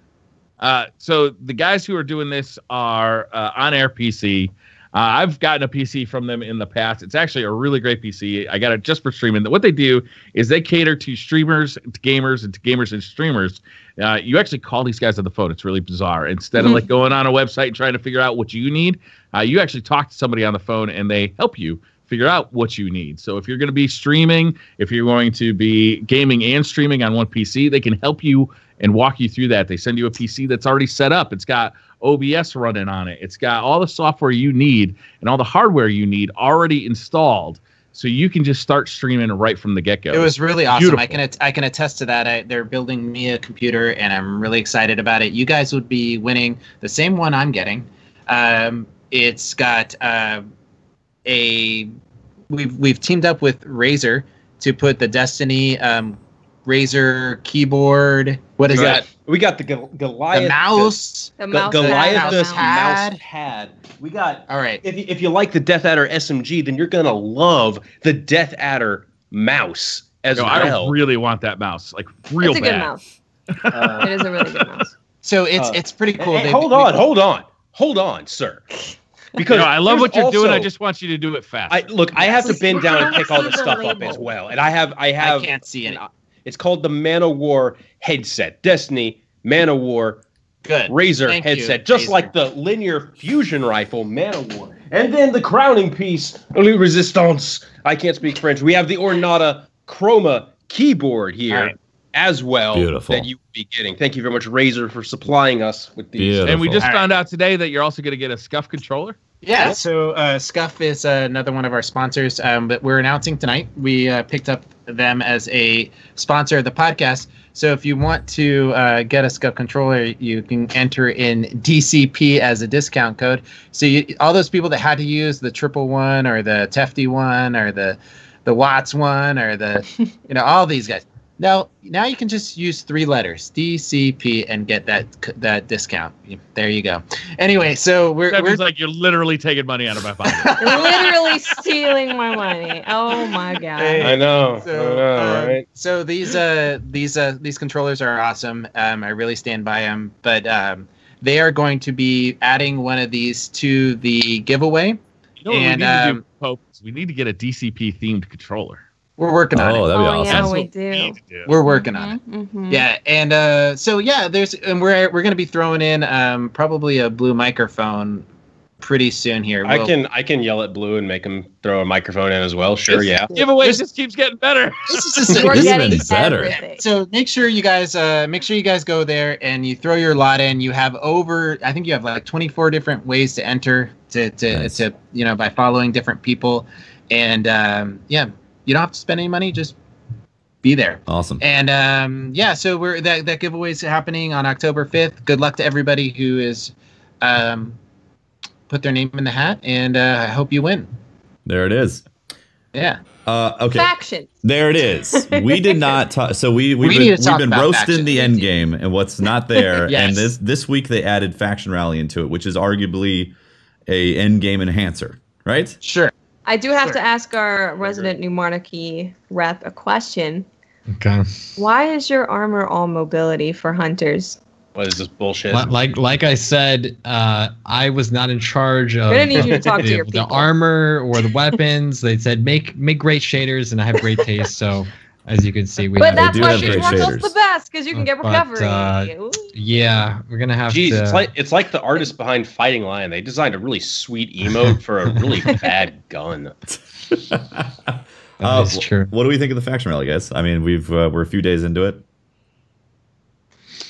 Yep. I like new stuff to do. It's another loot like- thing in the game. I don't like public events being the end game content. Yeah. And that's what it seems just naturally, for whatever reason, whether I don't know if it's intentional or not, but just public events are just your best bang for your buck if you're trying to, get to 260 or you're trying to get exotics or you're trying to get these tokens or all that stuff. And hey, I think the public events are one of the best improvements with Destiny 2 over the past, and they're generally fun to do, but I would have hoped that there was maybe something more unique with the Faction Rally event itself. I feel like it's a missed opportunity, to be honest with you. I feel like they could have, like, over the course of the week, they could have changed the activity that was relevant to get yourself tokens. Like, so only that activity? Yeah, so Monday or Tuesday, it's, Crucible. Wednesday, it's public events. Wednesday or Thursday, it's the raid. It could have evolved over time. And maybe give us a reason to do strikes. The fact that it's yeah. not account based is mind boggling to me, because it took away any like care I had about each faction.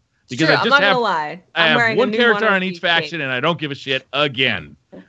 I know. I mix and match. I've got a new Monarchy cape going on. I've got a Future War Cult helmet. I got Future War Cult stuff. Like, I am mix and matched. If it was account based, it could have been a real fun thing for the community to really get behind your faction. But since it's character based, who cares? Briar, there's two things that I think would have been better for this. One is, like you said, make it account based, make it more meaningful. And second, when you went and talked to them and you became part of it, I wish it was something more than just an elevator pitch. There's a lot to those factions. If you went back and Destiny 1 read them more, there's a lot to them. So if you've pledged, say for example, you've pledged New Monarchy because you know that's the best and they're going to win, right?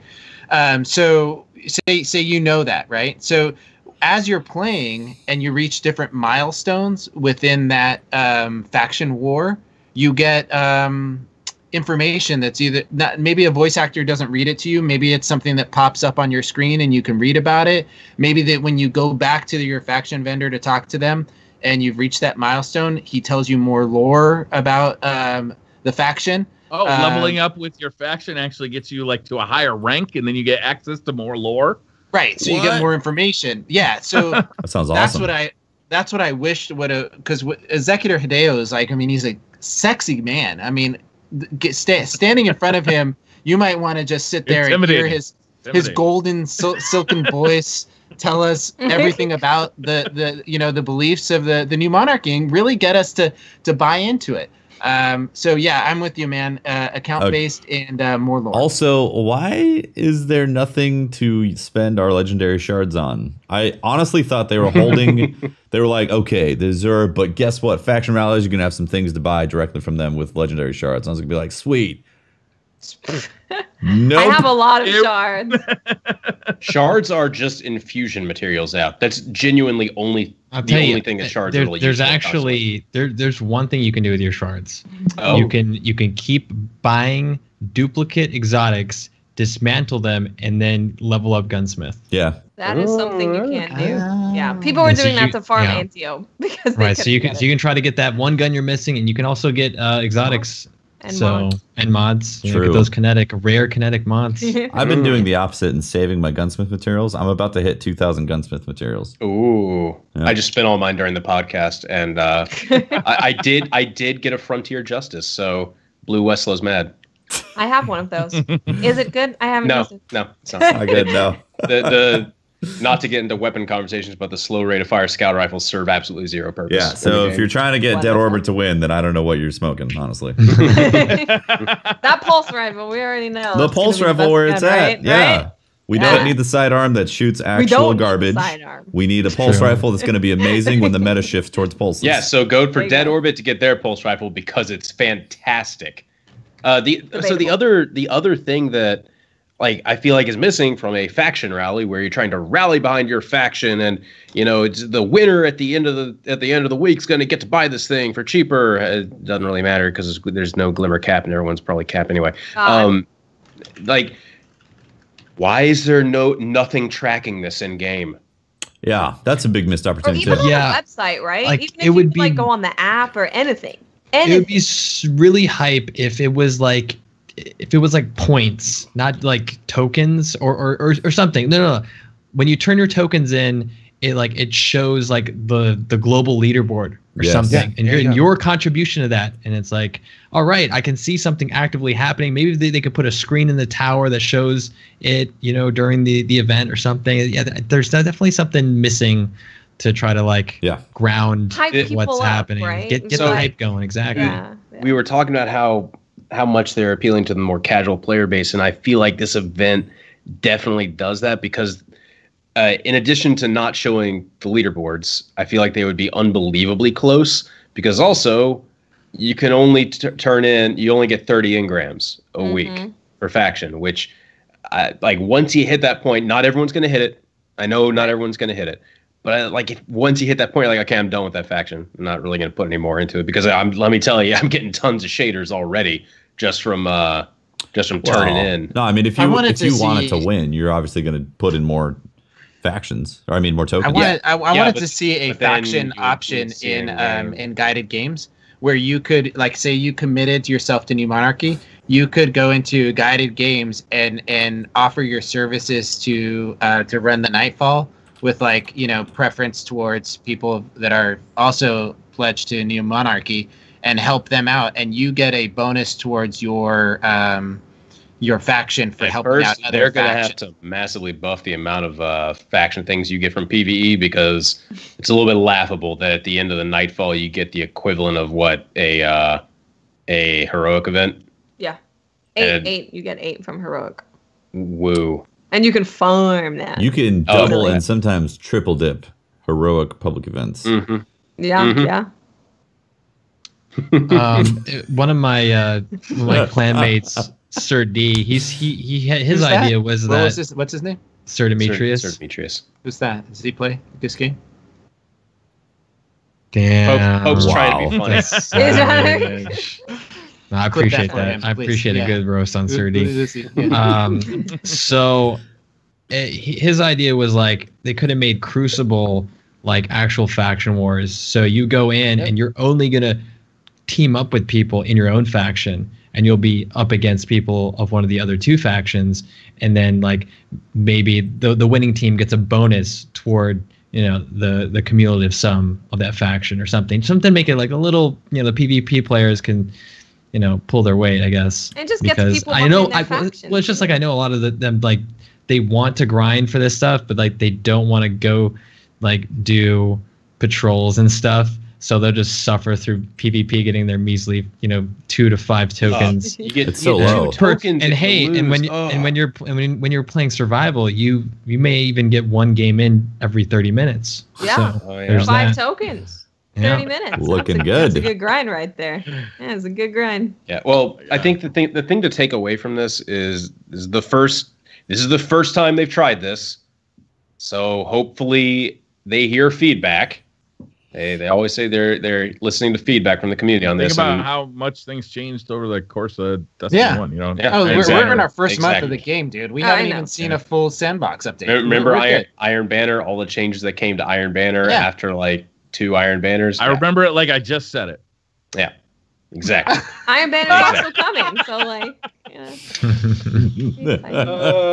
yeah, you know, it's really great to see them being so engaged in the community. We know that there's going to be a lot of changes coming forward and keeping the game fresh. So yeah, I'm not really worried. I'm really excited to see, you know, them come out and address a lot of the hot topics and to see what their plans are for you know, our initial content, be it the expansion or live events, because they do have a lot of experience that they've now built upon over the last 3 years. And if I remember correctly, the Dark Below started development as the game was shipping. So they had a very small window to build that entire DLC. Yeah. Whereas now, I don't know if this is true, but I assume that they have already been working on this first DLC in advance. So they'll already have you know, a lot. They're a lot more prepared this time around. So I'm expecting more. I'm not trying to get my expectations too high, but it's like at the same time, it's like all right. So I want to like follow up on the faction rally stuff though, because you guys, for me, I agree with the things you guys are saying, but I was actually really happy to see this stuff happen. I thought it was really cool. For sure. Like it's new gear. It's I hear your point of view, which Briar. is beautiful. I hear your point of view, Briar. I have 3 characters, and I still want one faction to win, and I care. I do care.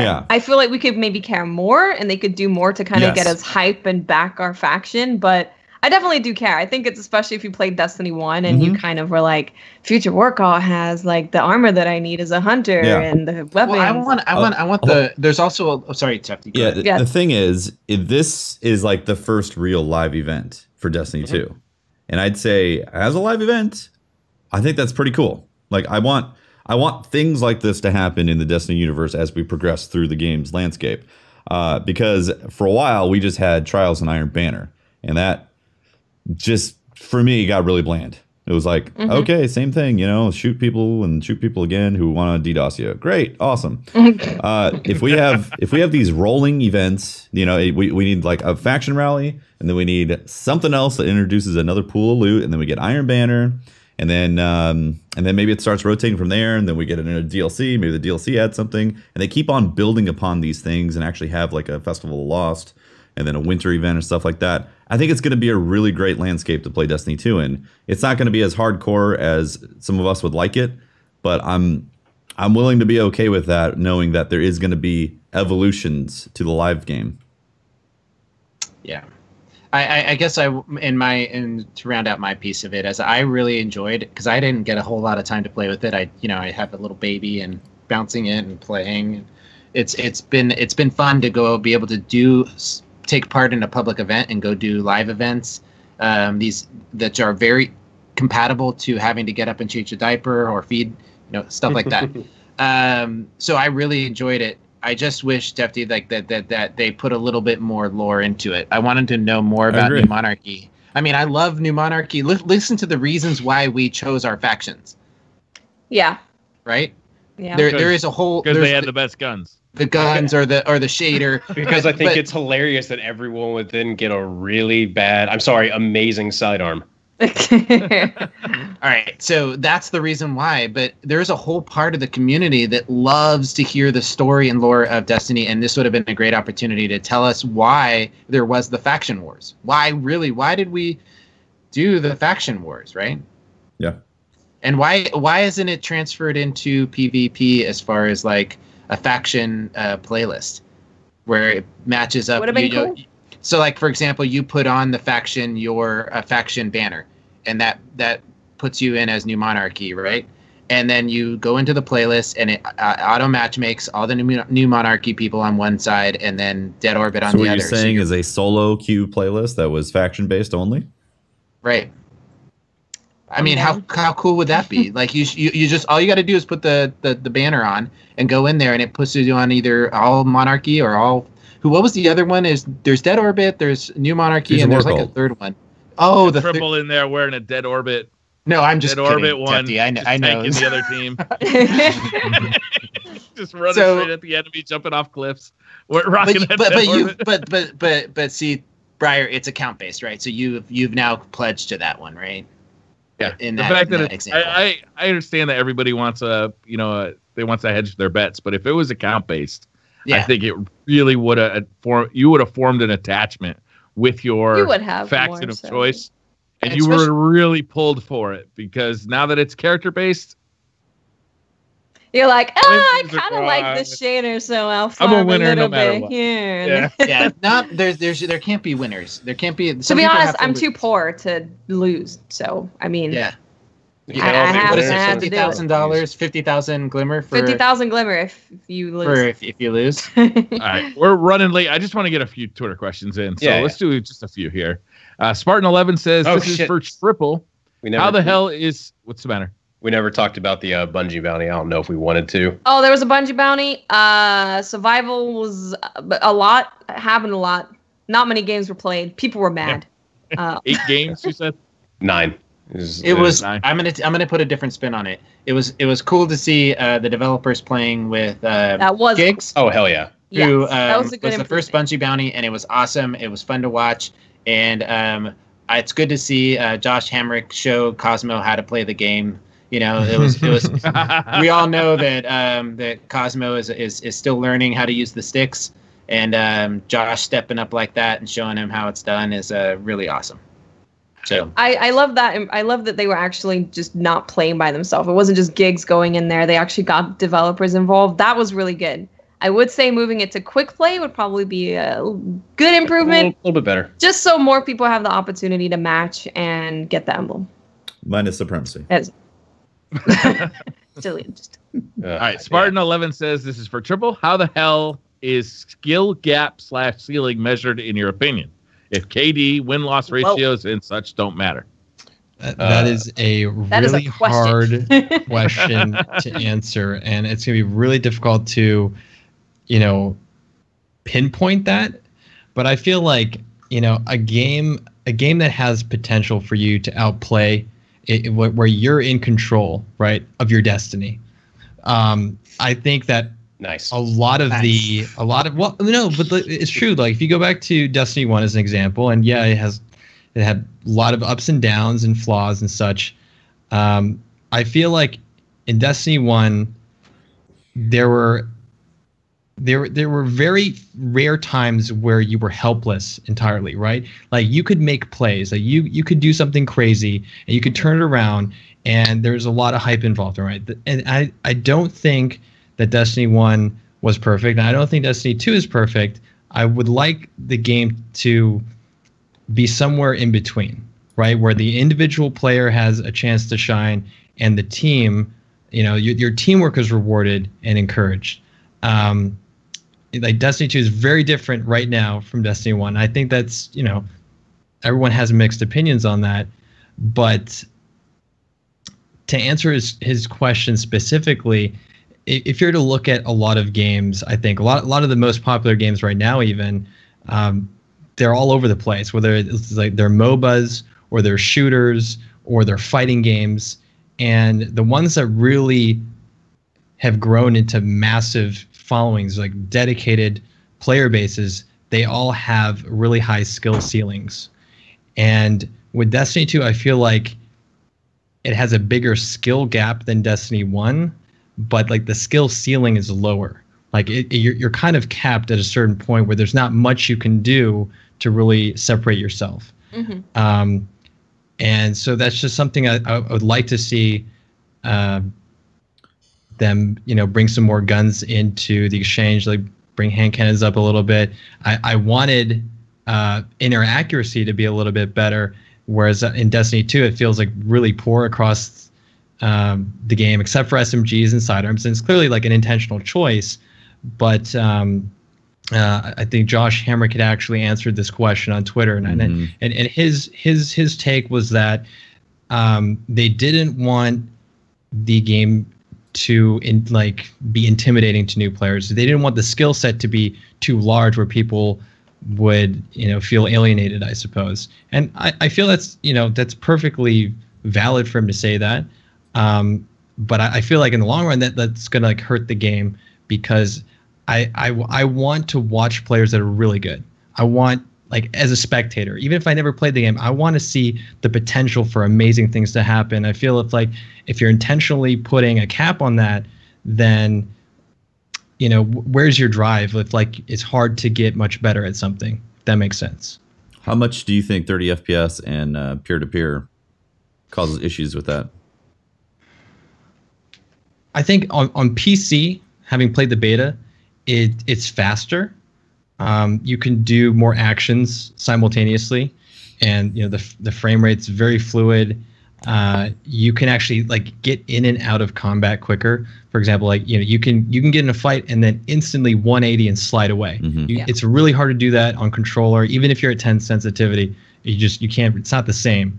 So I think top players will be able to do some things on PC that you can't really do on console, but I don't know if it's going to be, at least for this discussion, the same as some actual gameplay changes to the way the game is. Jacob Boyle says, how do you think the Trials population is going to trend compared to Destiny 1? What effect do you think the changes in Destiny 2 might have over time? I think there's one change that they made that would hopefully keep people playing more, because I think it was a change that was made for those people, is that the token system, you can win one game, you just keep going in, just win a game. You can complete the challenge and get a good amount of tokens. You can turn that in and get a good amount of gear just from doing that. You don't even have to win 2, 3, 5. You don't have to go flawless. So I'm hoping that more people want to stick around week to week and be like, okay, I only won 1 game, I won 2 games, but I got these tokens and I can actually get stuff from doing this activity. Yeah. It's gonna be nice to see. I think that small change is gonna limit the amount of people that feel like they need to go flawless to get flawless, and all the vultures out there that are charging them to take them flawless, right? I mean, that's literally the most disgusting thing that I've seen, and I know people do it because they've got a skill and they can use it, but I guess it just bothers me that people feel like they have to do that. So if I was given a way that I could just go in with some buddies and play and get some losses and wins and whatever and get some experience while I'm doing it and get some loot from that, then I wouldn't feel like I needed to stoop to that level, I guess. You don't feel as much pressure, right? Because you don't have to go flawless to get a good amount of loot. So I'm hoping more people do actually end up enjoying trials because it's not as frustrating because you don't have to go flawless and you will be getting something from it. So I'm hoping it keeps the population a little bit better because, I mean, I'm assuming that's what the change is for. So people who couldn't go flawless every week could still get something from that activity. Mm-hmm. Well, and I just saw a comment in chat. I do see a big difference between what I was talking about and what streamers do with their audience and do carries with their audience through a raffle system. That's all just, that's completely different. That person's choosing to come to their stream and being part of the entertainment and engaging in the conversation and wins a raffle. Then that's fun and that's part of the experience. Somebody that's putting up a sign that says, I'll take you flawless for $50. It's account or those people that are dropping accounts. DDoS for $50. Yeah, I will DDoS you all the way to that house. That's a really toxic group of people that go in and they because it's money at that point they DDoS people. It's not cool. I can speak from that side of the charging people for a service because that's literally what I did to pay rent back in World of Warcraft was charge for challenge modes. And I totally get people that do that. If you're doing it legitimately and there's people that's paying, well, those people can easily get it for free if they go to these other places, but they want to pay. Okay, whatever. There's a market for it. The ones that there are services out there where they're really shady about it and they'll DDoS and that's just fucked. If we're doing it with an account recovery, it's cheating on both the person who carried and the person who paid for it. If you're that's just cheating, right? Yeah. Straight up. Mm-hmm. Hey, Pashi in chat brings up a good point. How do you guys feel about the directory becoming largely a service directory when Trials is out in D2? Because that's why we have our Friday stream where we're just idiots. The trend is let's become a service directory. People go and just try to win raffles. So but obviously paying to go to the lighthouse or the flawless. That's in our opinions, it's shady. I don't approve of it, but it obviously happens and so on and so forth. But the directory essentially shifts into a trial service. Mm-hmm. How do you guys feel about it? Well, I think it's kind of lame because I go into a chat and I'm sitting there and I'm talking to a streamer that has 500, 600 people in their stream and the stream's not even moving. They're not engaging in the conversation. They're not being part of it. I mean, they do promote and help bring that streamer up the registry, and that's great and all. But I join into those conversations to talk to people, and I jump into chat, and it's there's so many people that are just sitting there lurking and waiting for the raffle. So I don't know. I'd like to do away with that. That's why I'm thinking that the way that the changes to trials will limit that. You think Bungie doesn't want that? Or they, No, I think that some of the changes that they made to trials and the way that they can get people access to the loot without needing that is going to change that directory in this. Yeah, I think that one of the best things they did was they changed the matchmaking to not be win based, because not only did that introduce a lot of lag into your matches, like frankly, I think the first weekend after they changed matchmaking in Destiny 1 Trials to be based on wins, my 9th game was against 3 people all in Afghanistan, teleporting through walls. They won. They sent me hate mail, and that's basically when I stopped playing Trials. Just flat out. I was just like, that legitimately pissed me off. So I think it's great that they have. In some ways, Trials is harder because you don't have your boons, but it's also easier because the matchmaking isn't just relentless on you. Like you can play it enough, and you'll probably just have good luck with matchmaking, and you'll find easy opponents and you'll get through. So I think it's going to become less service focused, and I think in the like the silly truth is, like, you go into most streams, whether it's my stream or Crafty's or whatever, like the chances of you winning one of those raffles is so low that if you're really only there to win a raffle, then I mean, you're kind of lost. Like you have to be there to enjoy the stream. Otherwise, because I don't think you're going to stay there very long. And if you really want that, you'll find someone to do trials with you, or you'll pay someone. You'll pay an actual service. I just don't see it actually being certainly as much as it was in Destiny 1. I think it comes back to the end game being kind of nebulous and foggy right now. Like basically, there is go flawless right now after you've done the raid. And a lot of people actually, while they are interested in the raid, there's a less allure to it right now because it's just really mechanical heavy, and the gear isn't incredibly exceptional. Maybe the sniper rifle and the rockets, but you might have a clan that you can get that stuff and not even play it. So I think part of the whole thing of like the directory becoming a service. Nice, Stefty. I like that. A little backhand at the end of it. Wait, what? Go ahead. The directory becoming a trial service is more of a sign of where the end game is. You know? Right. Yeah, absolutely. The way that Bungie has set it up. Yep. Real Good Murph says, I don't find Destiny 2 pulling me to play as much as I did in vanilla Destiny. Any thoughts on this? I think we talked about this earlier. Yeah. Do you want to keep going with it, or reference about an hour or maybe about 15 minutes into the podcast for the next 30 minutes of that conversation? Isaiah Ashi. Okay. Do you guys agree with Angry Joe or Skill Up negative reviews on Destiny? I'm sorely disappointed in the game so far.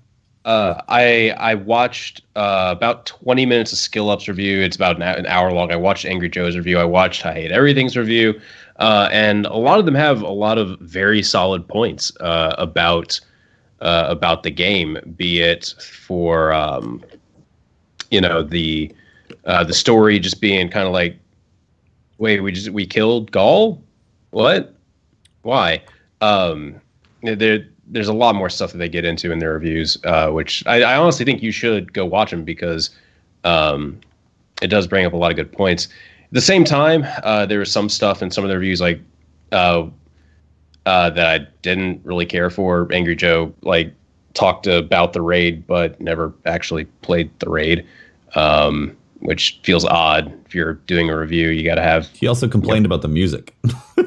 The music thing was.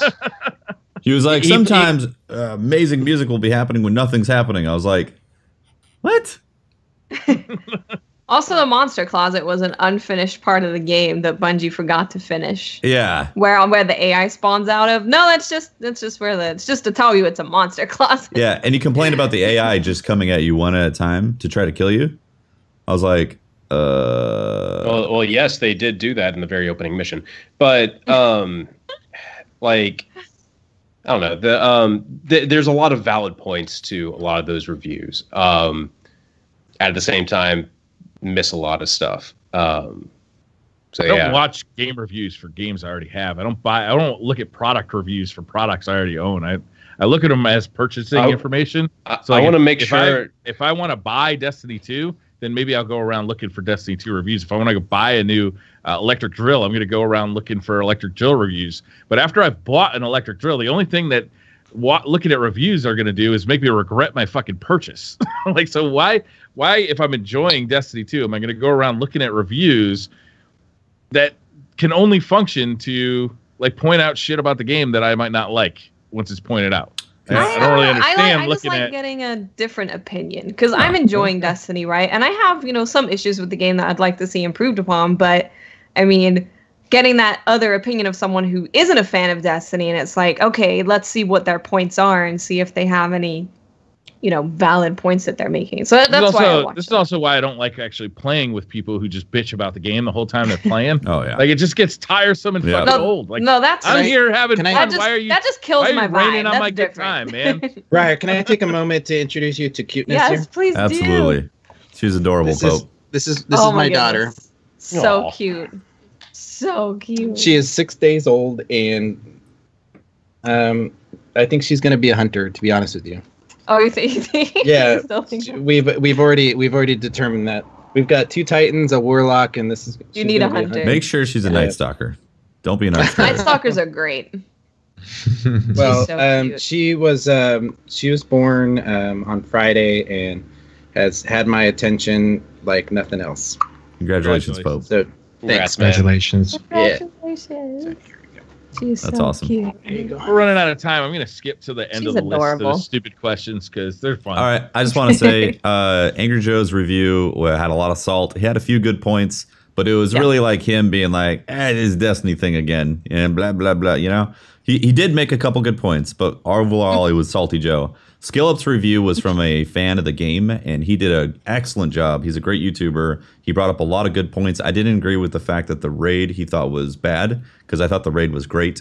But he brought up a really good point of saying that they missed an opportunity of making a raid that could introduce people into Destiny raiding, because Vault of Glass really was an introduction to Destiny raiding for a lot of us, and it had that kind of skill level. And I do agree with that point that he made on there. So I would echo the same thing. I felt like Angry Joe was kind of missed.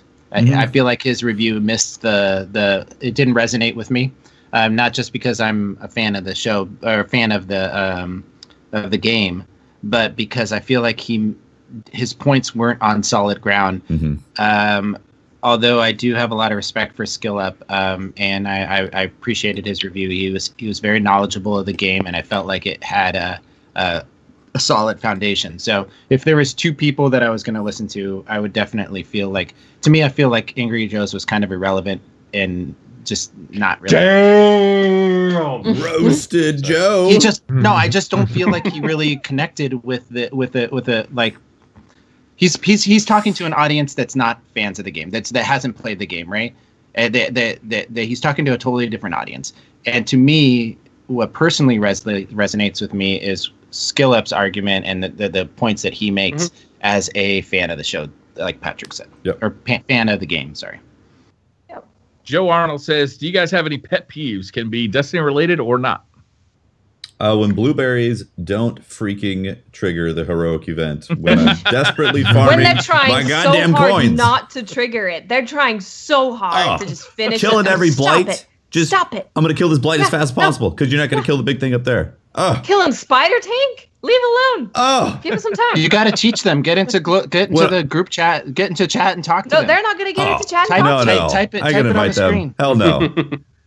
When I'm on my triple dip and they blow up that spider tank when it was going to be a third heroic in a row, oh my god, pooping all over your triple dip. Oh man. Or they don't shoot the nub. Unbelievable. God. How many times have you taken down that flying spaceship, the ship, the Thresher? Cabal, the Thresher, by yourself with like 6 people there? Many times. Been a few times. Many times. Yeah. I hate late people. Like, it really pisses me off when people are like consistently fucking late. Look, and I admit I'm at fault for part of this because I'm consistently fucking early. So I have to wait that much longer for the late people. But man, it really sucks. Like, you know who you are. You're always fucking late. You're always late. And I'm not talking like, we what are you talking about? What are you talking about right now? And you show up at 8:35. I'm talking about you who show up at 9:15. You know who you are. Stop doing that, man. You're interrupting everybody's plans. I got shit to do too. Are you talking about rating? No, I'm just talking about in general. People Life who are in late general? piss me off. Just Life in that's general. just a comment. Whether I'm at a photo shoot Just or something. I'm waiting for my mom to pick me up from catechism. Yeah, let it out. Waiting for your Give it to guest on the us. podcast. Give it to us, Brian. Tell us what you think. Waiting for a fellow podcast member. You're always on time. You don't show up at 8:30. You show up before the show starts. I think for me, it's when people are like, "Can I ask you a question?" Just ask. No. And especially when it's written right in a DM or something. They're like, "Can I ask you a question?" Then I see it, 30 minutes later, and I'm like, "Sure, what's up?" And then I wait another hour for them to respond. To finally get the question when you could have just said the question, so I could have answered, and we could have spared us both. I literally an hour just and a did half. that to Patrick and Jeff. I hate it so much. like It's the worst. before the podcast, I Ask needed to the ask him a question. question. So I said, Patrick, I need to ask you a question. It's really important. Patrick, I know you're Dude. streaming. I need you to call me right Right. now. And I Like, did it for a while just to kind of antagonize him, and then Like, just ask the question. yeah, You don't need permission Can you to ask the DM me question. about a What if- business what if I said opportunity? no. You could What if I always was just like, yeah, no? just hit him with the no, No. actually. Just hit him that with the no. Can I ask you a No. question? no. Do And you then get they're this like, one? oh, Can you, well, anyway, I was wondering if... do you get this one once? Can you DM me about a business opportunity? Oh, that one's fun. Or it's like probably not, because if it was legitimate, you would have just asked me. if it was legitimate, you would have known that my business email is linked directly under my Right. fucking Twitter profile, You and you would've would have done sent me that. something. 5 seconds worth of research. All right, guys. Sorry. Pet peeves. I don't know. Come on. I legitimately picked this one thinking I was about to get a Patrick Grant. Yeah, we need a Patrick Grant. I Something to do with literally magic. pulled this one out of the Someone blue. doing something You with magic can't cards. force a Patrick. Yeah, Grant. I think it might be Patrick too Grant's- obvious. Yeah, I guess so. You're right. You just- You're right. Too on the Understood. head. Yep. yeah.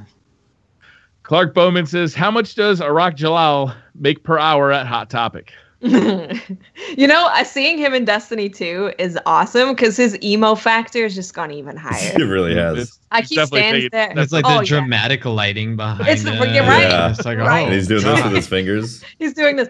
Would you like to join Dead Orbit? Oh. And you're like, oh man. Like, I don't think so. He's the biggest improvement in D2. He's like- D1 to D2. Oh, He's like, take a look yeah. at these Goodwill threads. They're third generation hand-me-downs. I'm like, I don't want this garbage. It's like somebody We must donated their Hot leave Topic Earth, collection to Goodwill. Guardian. We are not meant for. We must be in the stars. Gotta run away. Yeah, he's great.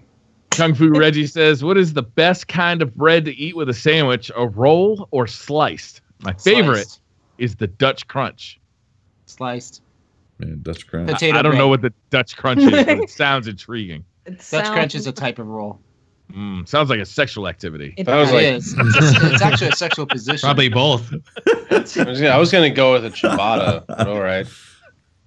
Then I grabbed a buddy and we hit her with the Dutch Crunch. You know what I'm saying?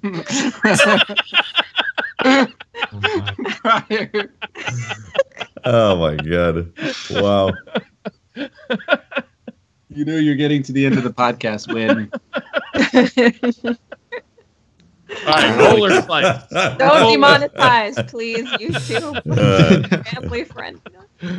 Roller slice. What do you guys think? Oh, you want to know what my fucking pet peeve is? Goddamn YouTube demonetization right now. It used to be if your video got, like, this is just in the past couple of months where your video got demonetized, you would get an email about it. It was great because then I'd be like, hey, what the fuck? It's just a playthrough of Horizon Zero Dawn. Press the button. Too much You know, why can't this be monetized? Now I have to comb through this shit at least 3 times a day to make sure it's gonna actually make money. YouTube, send me a fucking notification if the status of this shit changes.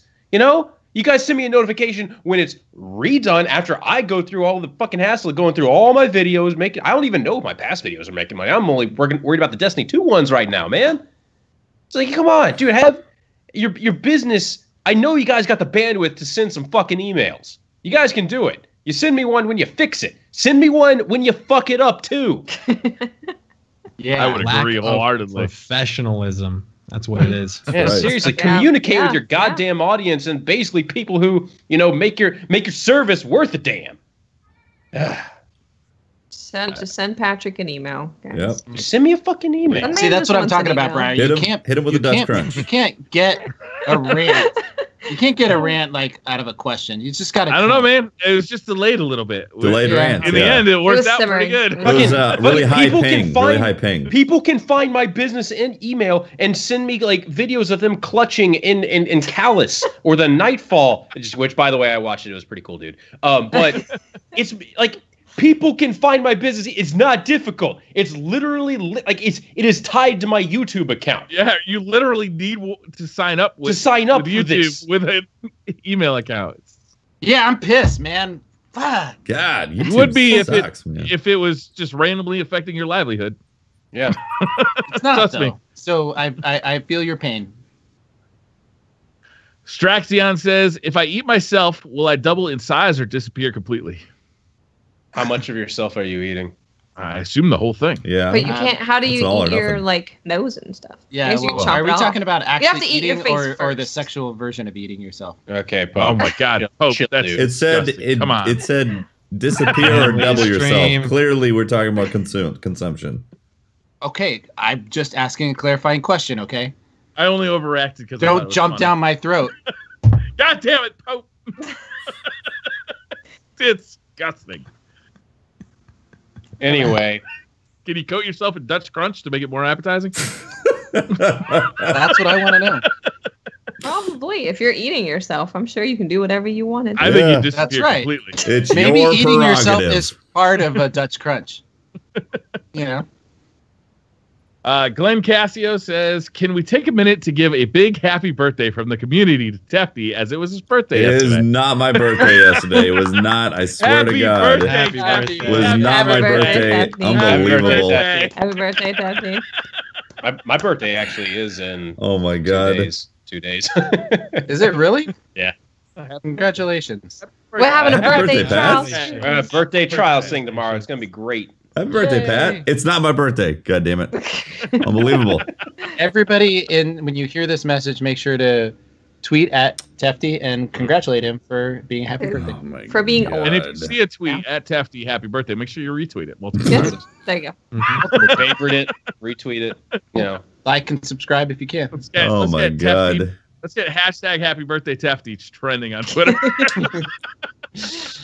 Patrick, so you're gonna do trials with who? It's gonna be Watts, Lurdy, Datto, and I tomorrow. Nice. We're gonna go wreck some trials. It'll be a fun time. Not take it too seriously. What time so I can make sure to be in chat and or call you during it. So we will be streaming at midnight Pacific time tomorrow. Now, Pope. I heard you talking to Datto. You said 1 o'clock. Nope. That was 1 a.m. 1 a.m. 1 a.m. Yeah. Pope. Not p.m. Okay. Mhm. Well, Is it countdown again? Yep. I It's don't countdown, know. but it's on the new map. I don't know. It's gonna be weird. It'll be great. We're all gonna use graviton lances. No, I'm not. hey, You are. Triple. Can we get together? What Can about we get Fighting together Lion? some God squads to match up against Holtzmann and just give him a happy birthday spanking? You guys don't live close let's enough get some to me stream to snipers back me. together. Have you guys heard that story from me? I got What? In kindergarten. Oh Like- yes. Okay, yeah. I get the thing was if it was your birthday in my kindergarten class, you get spanked for how old you were. Yeah, And I thought this was completely normal. Yeah. it was normal in my school too. No. Really? I don't remember getting Just to spanked. go to Catholic church. No, it's not normal. This is a public school. I was completely normal with it. It shaped some things later down in life. Suffer for being alive. Pants I on? don't know. I mean, I got hit when in Catholic school, but never in public. Yeah, pants on. In the Twitch chat, I would really like to know: is it normal for you to get spanked in kindergarten? Did you have kindergarten, a spanking machine? kindergarten based on your Kindergartens. kindergarten based on how old you are? Pretty sure it's not normal. I'm not gonna lie. I lied about my age so I could get spanked more. I wonder if that's what the Dutch Crunch is. I mean, I got slugged in the arm by my friends, and one for every. Teacher bent me over a knee and spanked me. I'm not gonna lie, Patrick. We're getting a lot of no's here. Yeah. Man, All right. You might want to talk to a therapist. You might want to call the police. It's you live in the backwoods of some Tennessee type stuff, huh? the backwoods of some Tennessee type stuff. Yep. Yeah. Close enough. Close enough. It's all right. That's the way I had to say it. We're winding down here, guys. Thank you for tuning in to the 52nd episode of the Destiny Community Podcast. 1 year, buddies. One year. Woo! Take another Thanks for joining us. drink here. Thank you all for tuning. If you want to find more of me, I'm at Holtzmann_YT, where you can find me. Definitely not talking about how spanking affects me currently in my life. He talks about that a lot. Don't It's constant every week. It's every week. Jesus, man. I'm Briar Rabbit. You can find me on Twitter at the Briar Rabbit. You can find me streaming on weekdays at 1 p.m. Eastern. Just look for Briar Rabbit on Twitch. Or look up my YouTube. Just look up Briar Rabbit. Or that's it. I think that's all of them. Nice. I'm Tefty Teft. You can talk to me at Teft on Twitter. You can catch my streams, twitch.tv/Tefty Teft. Usually 6 p.m. Pacific or later start times. And then I have a YouTube channel as well, Tefty Teft. Yep. I am Miss 5000 Watts. You can find me on Twitter, Twitch, and YouTube at Miss 5000 Watts. All right. I'm tripleWreck. You can find me on Twitter at Dutch Crunch, and actually at tripleWreck, and where also, you are Dutch crunching. Yeah, always. I would be crunching Dutch crunching live. He invented the Dutch Prepare crunch. yourself. Yeah. He streams it every. I can't stream it on Twitch, of course. Executor tripleWreck is known for his Dutch crunch. That's how the shader is made. It's a secret. Is that why it's that color? Okay. Oh. So my name is Pope Bear, and you can find me on Twitter at Pope Bear, or just lurking in these guys' streams. Make sure you follow us, the podcast, on Twitter at DestinyComPod, and throw your hat in the ring for that free PC with some SCUF controllers and a keyboard and all that from Razer. So make sure you jump on board with that. Don't be left out. And we're here every week on Thursdays, 6 p.m. And make sure to follow us so you can get the schedule and know what guests are coming up, which I should have had available to you guys so I could tell you, and I didn't, and I'm really bad at this. Unprofessional. Hey, you had a kid. We're professional. Fine. You got one week. Next week is Lays Summerstone. Really? Oh, there you go. Lays is awesome. He's the beginning. Starting in October is our series that we are doing on the artists of Destiny. So once a week in the month. So 1 week out of the month, we are going to be inviting a artist or not a content creator, but not of the streaming varietal, and onto the show, and we're going to talk about art and get in their perspective and show them off to you guys. Awesome. It's awesome. Yeah. It's going to be good. All right. Thank you all for tuning in. We'll see you next time. Bye-bye. Bye. Yo, if you don't name this episode the Dutch Crunch, this episode's getting named the fucking Dutch Crunch.